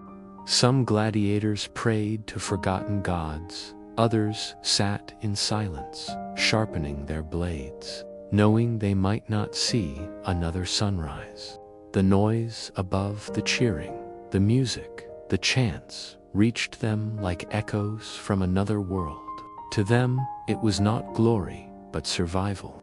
Yet, there was pride, too. Gladiators were celebrities of their time. Their faces appeared on pottery, graffiti praised their skill, and women whispered their names like forbidden prayers. Some even achieved freedom through victory, earning wooden swords, rudies, that symbolized their release. For a few, death in the arena meant eternal fame. The Colosseum was more than entertainment. It was propaganda. It reminded citizens of Rome's power, its ability to decide who lived and who died. The emperors used the games to win favor, distract from politics, and display generosity. Admission was free, the food was abundant, and the spectacle unmatched. bread and circuses, panem et circenses. That was how emperors kept the people content. The masses didn't care who ruled, as long as they were fed and entertained. And so, the blood kept flowing, the crowds kept cheering, and the empire's shadow grew longer. As evening descended, torches lit the arena in a warm orange glow. The last matches were fought under flickering flames, shadows dancing across the sand. The smell of oil and smoke mixed with the metallic Thames of blood. Musicians played flutes and drums, their rhythms echoing like heartbeats. When the final victor raised his weapon under the dying light, the crowd rose in thunderous applause. The emperor stood, raised his hand, and the games were declared over. The people streamed out into the streets, their voices still buzzing with excitement, as the Colosseum fell silent again. Only the slaves and animals remained below, cleaning the mess, preparing for another day. To stand there now, centuries later, is to feel ghosts in the air. The broken arches, the crumbling walls, the sand-covered floor, they whisper of all that passed here, the laughter, the screams, the glory, and the grief. The Colosseum is both a monument and a tomb, a reminder of what humans will do for spectacle, for pride, for the illusion of control. The Romans built it to last forever, and in a way it has, not as a place of entertainment, but as a mirror. To look upon its ruins is to see ourselves reflected, our hunger for drama, our fascination with violence, our endless chase for meaning in chaos. The Colosseum stands not only as a relic of Rome's past, but as a warning of our own. When the last roar faded from the stands and the emperor's procession vanished into the streets of marble and torchlight, the Colosseum did not rest. It breathed a different kind of life, quieter, darker, heavier. The crowd's laughter and the music's echo hung above like ghosts, while below the arena, in the maze of tunnels and cages, reality waited. Down there, the heat of the day clung to the stone, the air thick with the scent of blood and iron. Slaves worked silently, dragging carcasses of beasts and men alike toward the refuse pits. The wooden lifts that had once raised lions and tigers into sunlight now groaned under the weight of death. Returning to the underworld, lanterns flickered along the walls, their light trembling on rough stone and wet sand. Every inch of the hypogeum whispered of violence, chains rattling faintly, water dripping from the ceilings, and somewhere the low growl of an animal that had survived the day's slaughter. The games above might have been theater, but below the stage was truth in the holding cells. The surviving gladiators sat slumped against the walls, too exhausted to speak. Their armor was dented, their skin torn, their eyes hollow from the day's spectacle. For them, the cheers of 50,000 meant nothing now. They had heard it all before. They knew the fickleness of the crowd. The same people who cheered their victories would forget their names tomorrow, cheering someone else into legend. A few men whispered prayers to Mars, the god of war, or to Nemesis, goddess of fate. Others just stared at the ground, lost in the rhythm of their own heartbeat. Each one lived on borrowed time. Some had survived a dozen fights. Others were newcomers who had barely learned to hold a sword. All shared the same truth. The Colosseum was both home and grave. A medicus, one of the arena's physicians, moved among them, his robes stained dark with blood. He carried a box of bandages, herbs, and crude tools. His hands were steady but tired. He had seen more men die than he could count. He knelt beside a wounded fighter whose leg was split open from knee to shin, and without ceremony poured wine over the wound to clean it. The man screamed once, then bit his fist to muffle it. The medicus stitched the flesh quickly, whispering something meant to be comforting, though it sounded like a farewell. Around them, the moans of the injured mingled with the distant scraping of shovels. Every sound was a reminder that glory always demanded a price in another corner. Slaves cleaned the armor, polishing the dents, scrubbing the stains, preparing them for the next day's spectacle. There was no rest for them either. For every drop of blood spilled in the sand, a dozen unseen hands worked to make the arena shine again by morning. They repaired nets, sharpened tridents, and replaced broken spears. The smell of oil and sweat filled the corridors. One boy, barely 12, dragged a helmet twice his size toward the armory, his bare feet slipping on the stone. He had never seen the arena from above, only from beneath, where heroes were built and broken. For him, the Colosseum was a monster that devoured men and asked for more. The bodies of the fallen were treated differently, depending on who they were. Those who had died with courage and skill might be granted a brief moment of honor, their names recorded, their weapons displayed. Sometimes their fellow fighters carried them out under torchlight, a silent procession through the tunnels. But most were anonymous, dumped into carts bound for the city's outskirts. Their corpses were burned or thrown into pits outside the walls, mingled with the carcasses of beasts. No family mourned them, no monuments bore their names. The sand that had soaked their blood was raked smooth again, as if they had never existed. By dawn, the arena would look pristine, a clean canvas for new deaths. That was Rome's way, life renewed through oblivion. Above ground, the city celebrated.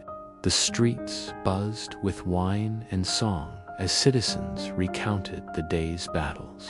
Did you see the Thracians strike? Did you hear the lion roar? The brutality became legend before the blood had dried.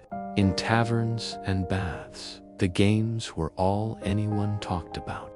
Merchants sold figurines of popular fighters. Children reenacted their duels with wooden sticks, and poets turned their victories into verses. Glory was a product, mass-produced and consumed by a society addicted to spectacle. Even the emperor's name echoed through the conversations: magnanimous, merciful, divine. Bread and circuses kept the empire's heart beating, even as its soul eroded. Yet, for some Romans, the illusion cracked. Philosophers whispered that the games were a moral disease, a symptom of decay. Seneca had once written that watching death for pleasure corrupted the mind. Christians, still persecuted in the empire's shadow, condemned the arena outright, calling it an altar to false gods. Some refused to attend, others secretly helped wounded gladiators escape. Their defiance was small, almost invisible, but it grew. In time, centuries later, when Christianity triumphed and emperors bent the knee to the cross, the games would end, not with protest, but with quiet exhaustion. But on nights like this, under the empire's blazing glory, that end felt impossible.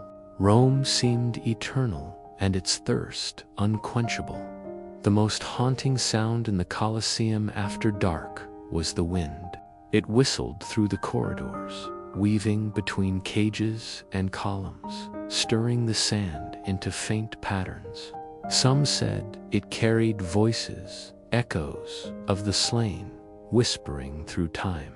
Guards stationed near the entrances claimed to hear them, the faint clash of swords, the gasp of a dying man, the cheer of a long-gone crowd. Maybe it was imagination, or maybe stone remembers. The Colosseum had absorbed too much life to ever be silent again. Its walls, cracked and worn, still pulsed with invisible memory. Even now, centuries later, visitors who stand in its ruins say they can feel it, that strange hum of history vibrating through the ground as the moon climbed high over the city. The last lanterns flickered out. The slaves slept where they worked, curled beside empty cages. The surviving gladiators dreamed restless dreams of freedom, of past lives, of open fields they'd never see again. Somewhere far above, in the emperor's palace, feasts continued, laughter echoed, and plans were made for the next day's entertainment. Rome never stopped. The empire's heart beat on, fueled by ambition, cruelty, and the unshakable belief that it could command the world forever.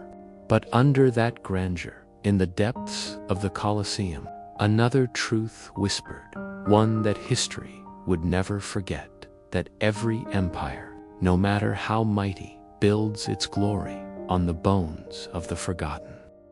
For nearly 4 centuries, the Colosseum had been the heartbeat of Rome, a living monument to its glory, cruelty, and unmatched thirst for spectacle. But even the strongest hearts eventually falter. The empire that had once stretched from the misty shores of Britannia to the burning sands of Africa began to crumble, not from enemies outside, but from rot within. By the 3rd century, Rome's streets were quieter after the games. The cheers grew fainter, the crowds thinner. The same empire that had built roads to the ends of the earth could no longer mend the cracks in its own walls. And yet, the Colosseum still stood, waiting for its next show, its arches like open mouths hungry for noise.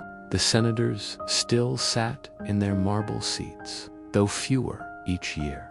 The emperors still smiled from gilded boxers, though their reigns were shorter and bloodier.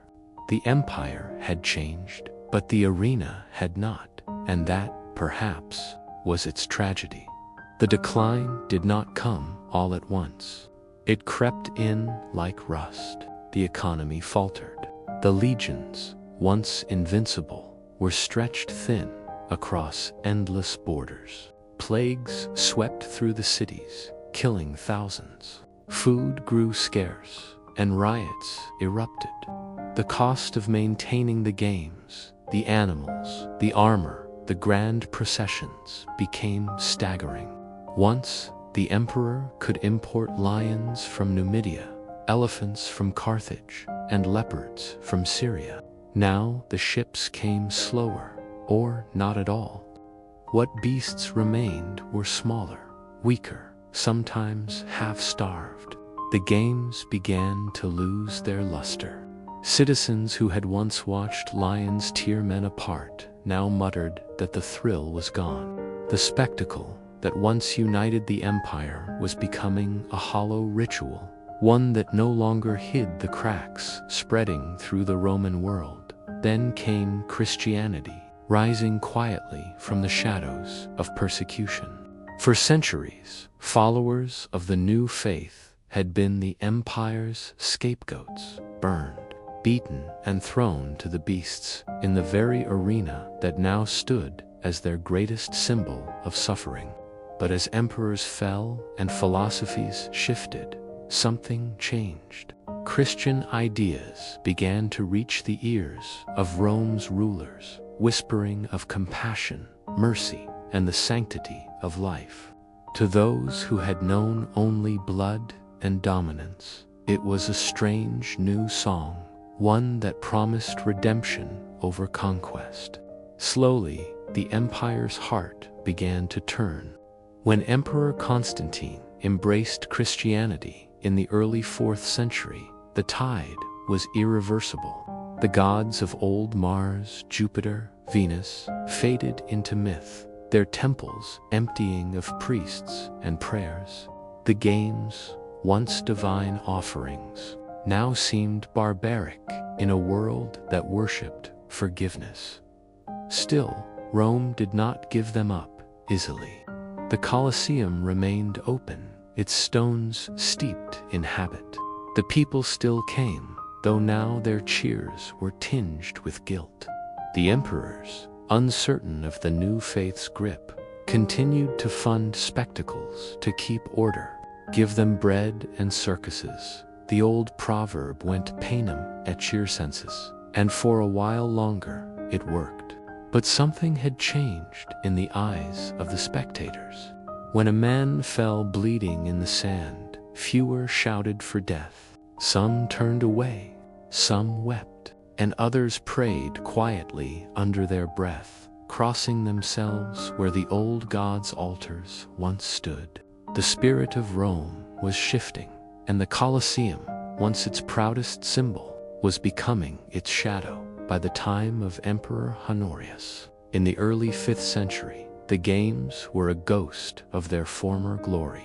The empire itself was collapsing, divided between East and West, torn by war and invasion.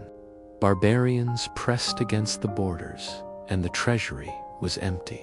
The Colosseum, that mighty heart of marble and blood, beat slower and slower. Fewer gladiators fought. Many schools closed.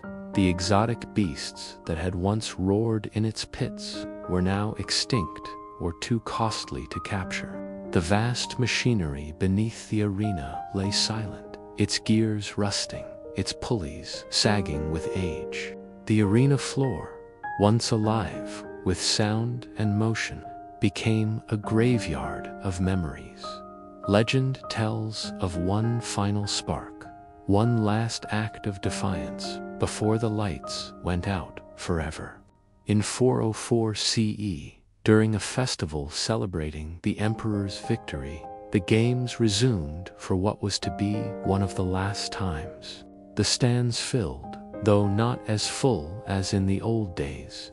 Gladiators fought as they always had, and the crowd cheered out of nostalgia, perhaps more than excitement. Among the spectators was a Christian monk named Telemachus. Horrified by the violence, he leaped into the arena, shouting for the emperor to stop the bloodshed. At first, the crowd was confused, then furious. Stones were thrown, and Telemachus fell, beaten to death, where so many others had fallen before him. But his act did not vanish into silence. The emperor, moved by the monk's courage, issued an edict soon after, forbidding gladiatorial combat across the empire. And just like that, 1,000 years of blood and sand came to an end, not with a roar, but with a whisper. The Colosseum did not die that day, but it fell into slumber. The arena grew quiet, the seats gathered dust. Weeds sprouted between the cracks of marble, and wildflowers bloomed where men had once killed and died. The tunnels below flooded with rainwater, turning into dark pools where frogs croaked and snakes coiled. Birds nested in the arches, their songs replacing the screams that once filled the air. The great structure remained scarred, hollow, but enduring. Earthquakes would later tear at its bones. Scavengers would steal its stones to build churches and palaces. Yet the Colosseum refused to vanish. Even in ruin, it stood as a memory carved in stone, not of power, but of humanity's endless hunger for it. And so the world moved on. The empire fell, the emperors faded, but the Colosseum remained a ghost of an age when glory and death walked hand in hand. Centuries later, Pilgrims from distant lands would stand within its broken walls and feel the weight of history pressing down on them. Artists would paint it under moonlight, poets would write of its silence, and travelers would whisper that if you closed your eyes, you could still hear the crowd. Today, it stands surrounded by traffic and tourists, its once red sands replaced by pathways and flowers. But if you stand in its center at dusk, when the sun bleeds gold across its arches, you might still feel that ancient heartbeat, faint but steady, the rhythm of a civilization that built wonders and buried its conscience beneath them. The Colosseum's story is not one of cruelty alone. It is the story of transformation. What was once a monument to violence became a monument to endurance, proof that even the darkest places can outlive the darkness. Its stones remind us that humanity has always balanced between creation and destruction, art and atrocity. Rome's greatest stage taught the world not only how to entertain, but how to endure. And perhaps that is why, after all these centuries, we still gaze upon its ruins with awe. Because somewhere within those arches, beneath the cracks and vines, lies a question that has never changed. What are we willing to build, and what are we willing to destroy in the name of greatness? The fall of Rome was not an explosion, but a sigh, a slow unraveling of the threads that had once held the world together. To those who lived through it, there was no single day when the empire ended, no trumpet blast, no final decree, only the gradual fading of certainty, like the dimming of a great fire that had burned too long. For centuries, the Romans had believed their city was eternal, Roma Eterna, built by gods, destined to outlast time itself. And yet, by the 5th century, the eternal city trembled. Its marble temples were crumbling, its fountains dry, its legions gone. The same streets that had once echoed with triumphal marches now lay silent, filled instead with whispers of ghosts and the distant clatter of hooves as foreign soldiers rode through gates once guarded by Roman steel. The empire that had conquered the world had finally been conquered by its own weight. But endings are never simple. When the Western Empire fell in 476 CE, struck down not by armies alone, but by exhaustion, corruption, and decay, it did not vanish, it transformed. The Emperor Romulus Augustulus, a boy barely 16, was deposed by the barbarian chieftain Odoacer, and with him ended a line stretching back to Augustus himself. Yet even as the purple cloak was torn from the boy's shoulders, the empire's spirit drifted eastward, into the glittering city of Constantinople, the new Rome, where emperors still wore crowns and the Senate still convened. There, the Byzantine Empire carried the torch for another 1,000 years, speaking Greek but dreaming Roman. And so, in a way, Rome never truly died. It simply changed its address. Meanwhile, in the ruins of the old city, life went on, quietly, humbly. The aqueducts stopped flowing, the public baths turned cold, and the great amphitheaters became nesting grounds for owls.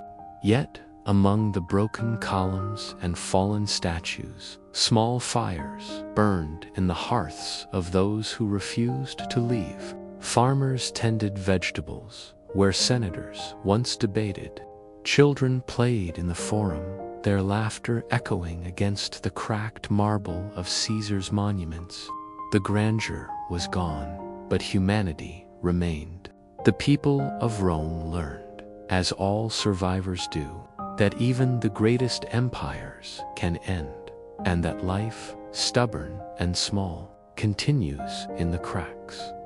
The Middle Ages rose from those ashes like a fog. To the people who came after, Rome was a legend, a dream half remembered. Travelers from the north wandered through its ruins in awe, describing a city built by giants. Monks copied Latin manuscripts by candlelight, preserving words they barely understood.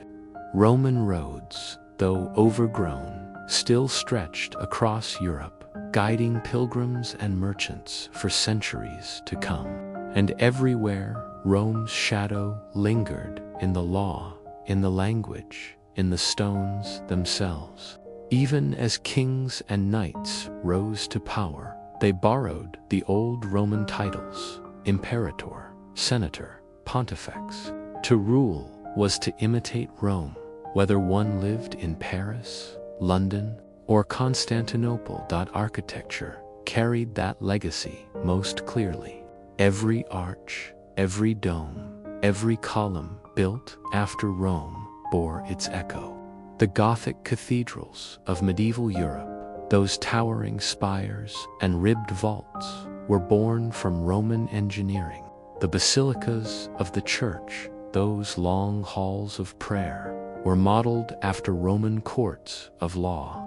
Even the word cathedral comes from cathedra, meaning the chair, a symbol of authority that once belonged to a Roman magistrate. The empire's body was gone, but its bones remained, reshaped into the skeleton of a new world. And what of its soul? That lingered in words. Latin, the language of emperors and scholars, refused to die. It fractured into daughters, Romanian, each carrying fragments of their mother's voice. Even English, distant and rugged, holds Latin's ghost in its veins. When we speak of justice, honor, empire, or glory, we are whispering Rome's language. The empire lives on in every sentence, every law, every story told by firelight about heroes, legions, and lost glory. It is there when you walk through a courthouse with marble pillars, or when a city planner lays out streets in grids, or when you stand beneath a dome and feel the weight of history pressing down like the heavens themselves. But not all of Rome's legacy is shining marble and poetry. There was darkness to cruelty dressed as civilization. Rome taught the world how to build, but also how to conquer, how to govern, but also how to exploit. It left behind not only roads and aqueducts, but hierarchies and empires built on blood. The colonial powers of later centuries, Spain, Britain, France, all borrowed Rome's blueprint. The idea that to rule was to civilize, that dominance was destiny. In their minds, they were heirs of Caesar, marching under new banners but following the same old path, the one that began with conquest and ended in decay. And yet, for all its sins, Rome's endurance lies in its contradictions. It was brutal and brilliant, savage and sublime. It enslaved millions and inspired billions. It crushed nations and preserved their stories. Its emperors declared themselves gods, but its collapse paved the way for faiths that worship humility. It burned books and built libraries, destroyed cities, and founded them anew. Perhaps that is why Rome fascinates us still, because it reflects our own nature, our hunger for greatness and our fear of losing it.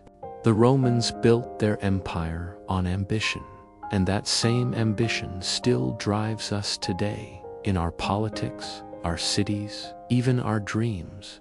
As centuries passed, the ruins of Rome became more than reminders of failure.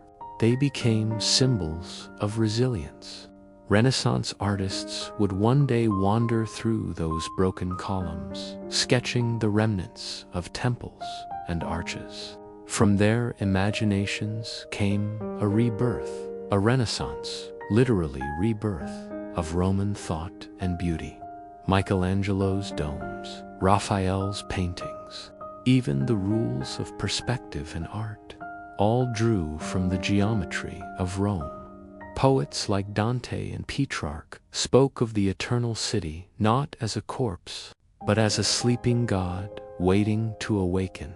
And awaken it did, not through armies, but through art.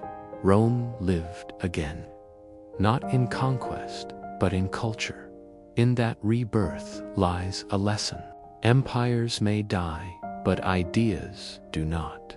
The marble may crumble, the roads may crack, the statues may fall, but the mind, the idea of Rome, endures. It lives in the laws that govern our nations, in the architecture that defines our skylines, and in the languages we use to tell our stories. Even now, 2,000 years later, we measure power and civilization against Rome's ghost. We call our capitals new Romes. We name our systems republics.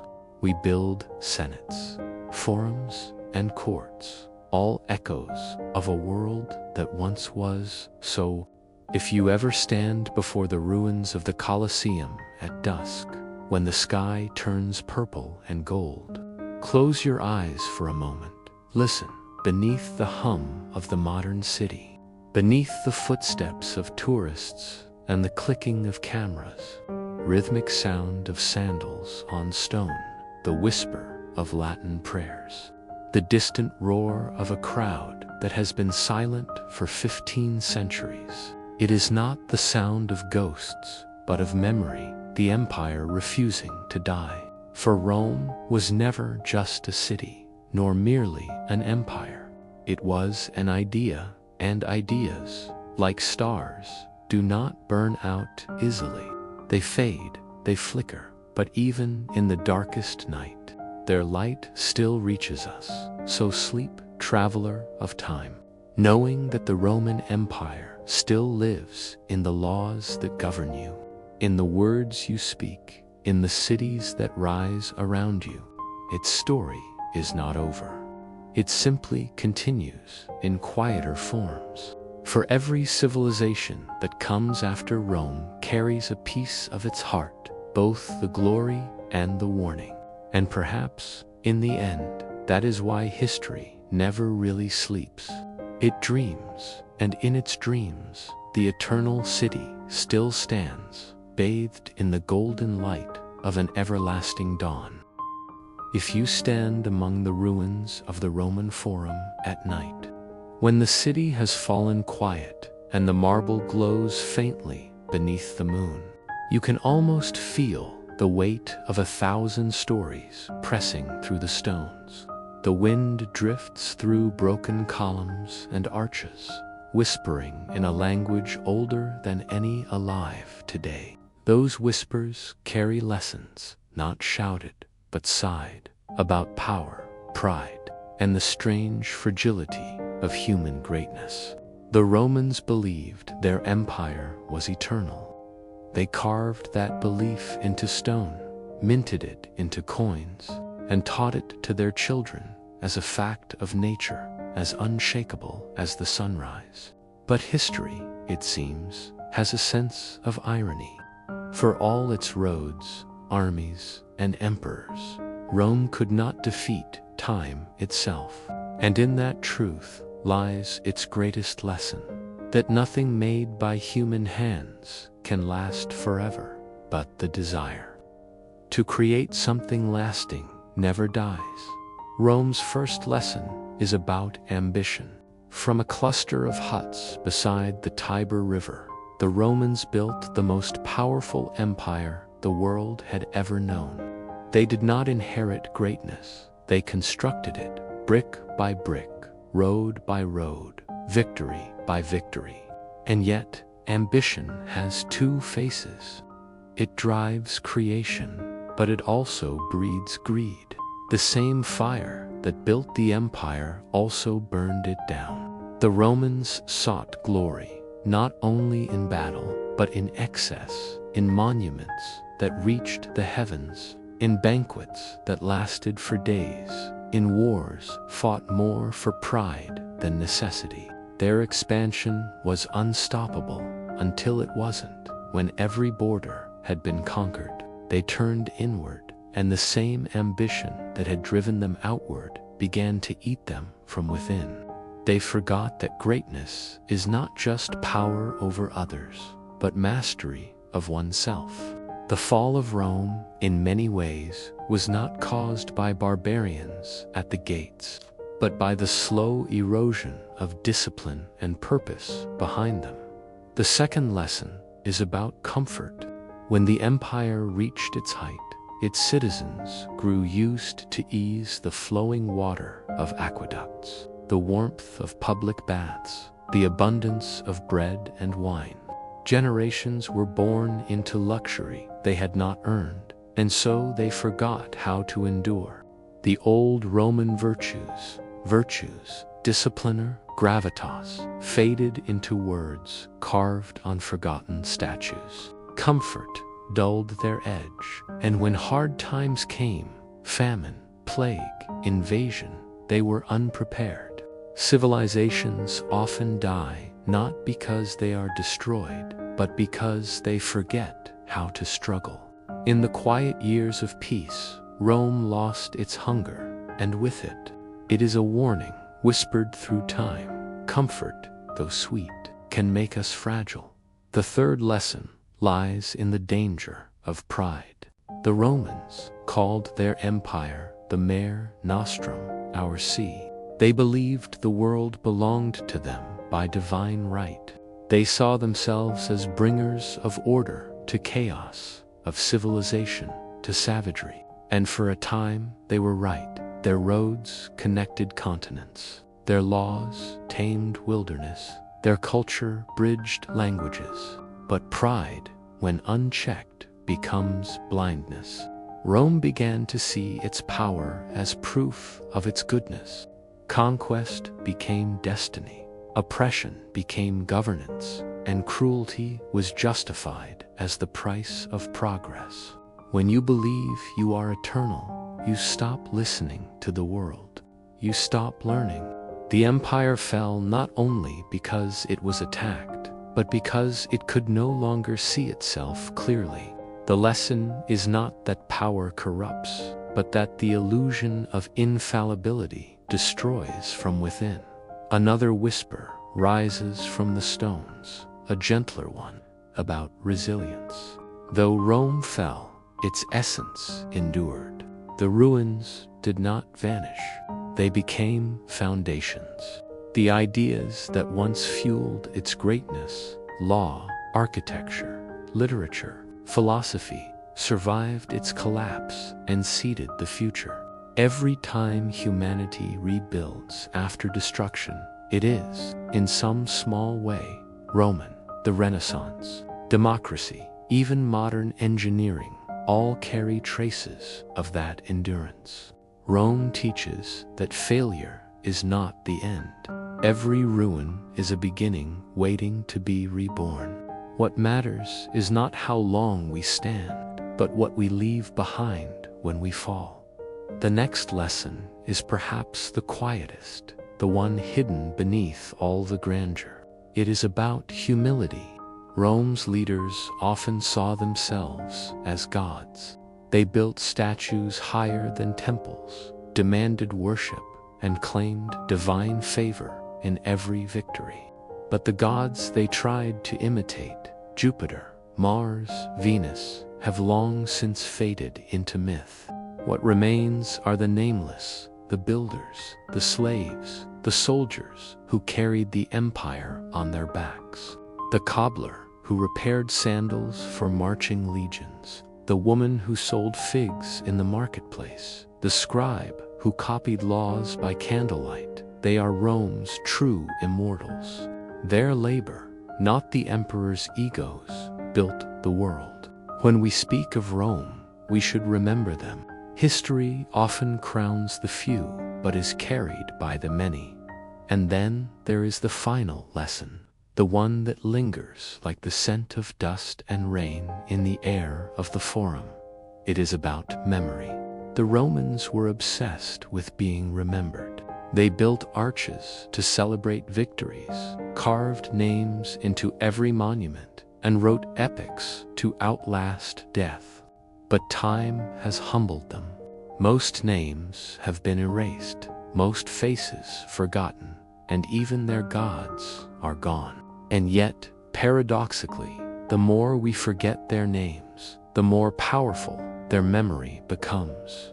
Because what survives is not the individuals, but the idea that humans can build something greater than themselves, that we can rise, fall, and rise again. Rome reminds us that memory is not just about the past, it is a bridge to the future. We build monuments not to be worshipped, but to remind those who come after us of what is possible and what is dangerous. So, what do the ruins whisper to us today? They remind us that civilization is not a permanent state, but a fragile balance, a dance between creation and decay. Every city, every nation, every age believes itself unshakable until the ground moves beneath it. But perhaps that's the point. Perhaps the purpose of history is not to warn us against repeating mistakes, for we always will, but to help us recognize the patterns, the rhythms of rise and fall, so that each time we begin again, we do it with a little more wisdom. Rome fell, but humanity did not. We learned, adapted, and continued. And yet, if Rome's story teaches us anything, it is that no amount of power or progress can replace meaning. Empires, like people, need purpose to live. When purpose fades, even marble crumbles. Maybe that is why Rome still captivates us, because we see in its story a reflection of our own world. The glass towers of our cities, the digital empires we build, the armies of machines that now replace legions, all of it feels eternal until it isn't. And somewhere, deep down, we know it. We sense the same fragility the Romans ignored. The lesson is simple.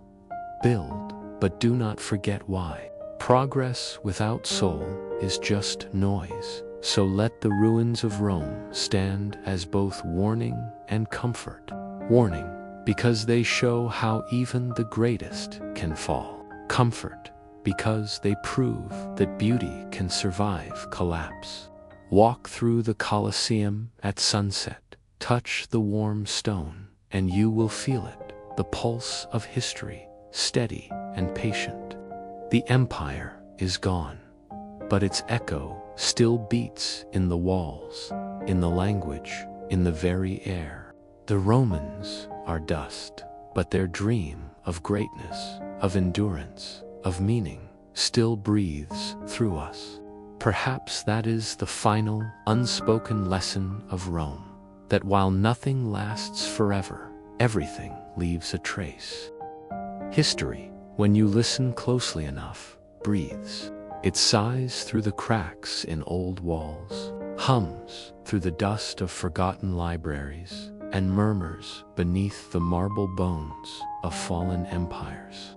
In Rome, that breath is everywhere. It rises from the ruins at dawn, when sunlight spills across the Colosseum's broken arches, and it lingers at dusk, when the air turns gold and heavy with memory. The eternal city, no longer an empire, yet still alive, dreams beneath its own stones. Its people walk the same streets as their ancestors, unaware that their footsteps echo those of senators, slaves, and soldiers who vanished centuries ago. The empire has ended, but its rhythm continues. Time, in Rome, does not move forward. It circles, endlessly, patiently, as if refusing to forget. To sleep through the story of Rome is to drift through the dreams of civilization itself. You can almost feel it, the pulse of the past, the gentle rise and fall of centuries, layered like sheets of sand.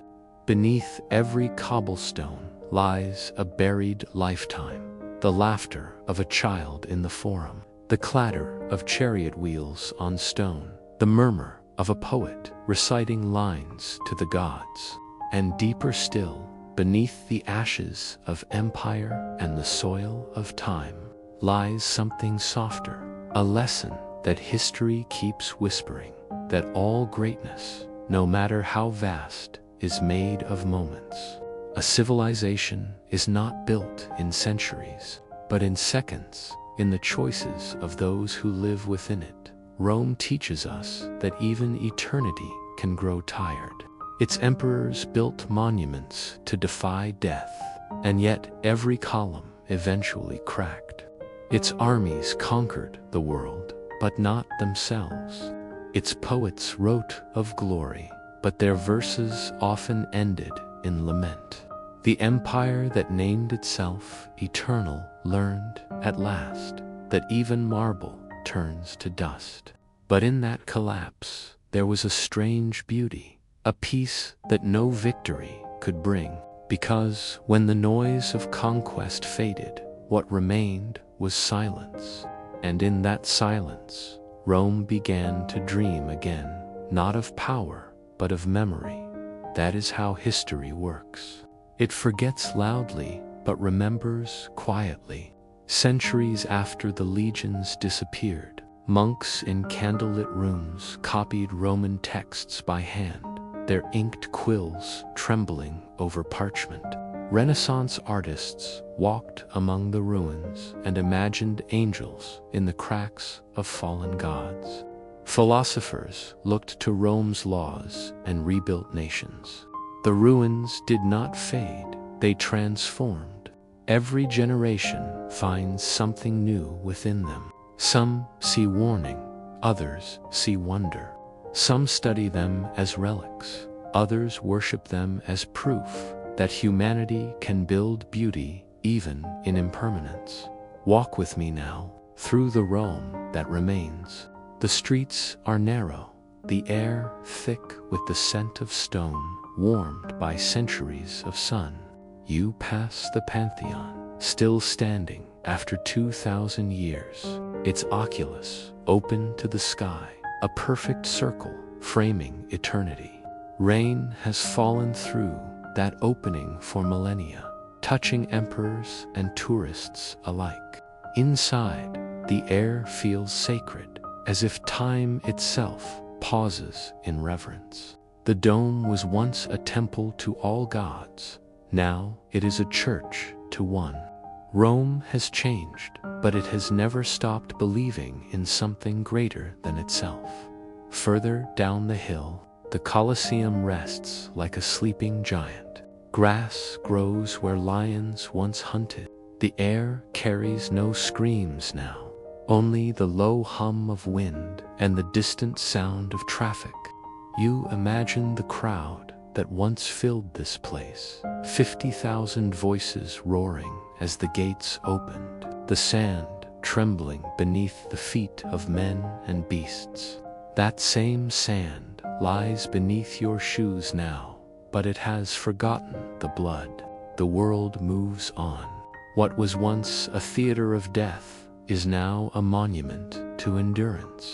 The stones have learned mercy, and beyond the ruins, Rome breathes again in fountains that sparkle under moonlight, in cafes where people speak in the musical descendants of Latin, in bridges and piazzas built atop forgotten forums. The empire is gone, but its ghost is gentle now. It doesn't demand worship. It invites reflection. It reminds us that time does not destroy, it transforms. The same hands that once built fortresses now build museums. The same language that once commanded legions now tells love stories. Rome has not vanished. It has evolved. That is the quiet magic of history. It never truly ends. It simply changes its shape. If you close your eyes here, under the Roman sky, you can feel how history folds in on itself. The hum of scooters echoes the thunder of chariots. The glow of street lamps mirrors the torches that once lined the Via Appia. The laughter from a nearby cafe carries the same melody as a tavern 2,000 years ago. Nothing truly disappears. The past is not behind us. It sleeps beneath our feet, dreaming, waiting to be remembered. And perhaps that is Rome's final lesson, that memory is its own kind of immortality. The city has died 100 times and been reborn 100 more. Fires, invasions, earthquakes, each tried to erase it, yet none succeeded. The empire may have fallen, but the dream endures. It endures in every nation that builds roads, in every courtroom that seeks justice, in every architect who sketches a dome, in every dreamer who believes their work can outlast their lifetime. To build is to hope, and in that hope, Rome still lives as you drift further into the calm of this story. Imagine the Tiber River flowing softly through the heart of the city. It has watched everything from shepherds founding the first huts, to emperors burning the world for glory, to artists sketching angels in the dust. The river knows that time never stops. It only changes form. It knows that civilizations, like rivers, must flow or stagnate. Rome's story, then, is not a tragedy. It is a river winding, endless, patient. The night deepens. The city grows quieter. The ruins, bathed in silver light, no longer feel ancient. They feel eternal. Somewhere, a bell tolls, echoing through the valley like a heartbeat. You can almost believe that the stones themselves are alive, whispering to one another across centuries. We are still here, they seem to say. We are still dreaming. And perhaps that is the most human truth of all, that even when we fall, even when time forgets our names, the dream continues. The world remembers not the walls we built, but the reason we built them. So sleep now, beneath the vast shadow of history. Let the murmurs of Rome lull you into rest. Imagine the empire not as a place, but as a pulse, still beating somewhere in the heart of humanity. Every sunrise over a city skyline, every bridge that spans a river, every monument that defies gravity, all are descendants of Rome's dream. The eternal city never truly fell. It only closed its eyes for a moment to dream of us.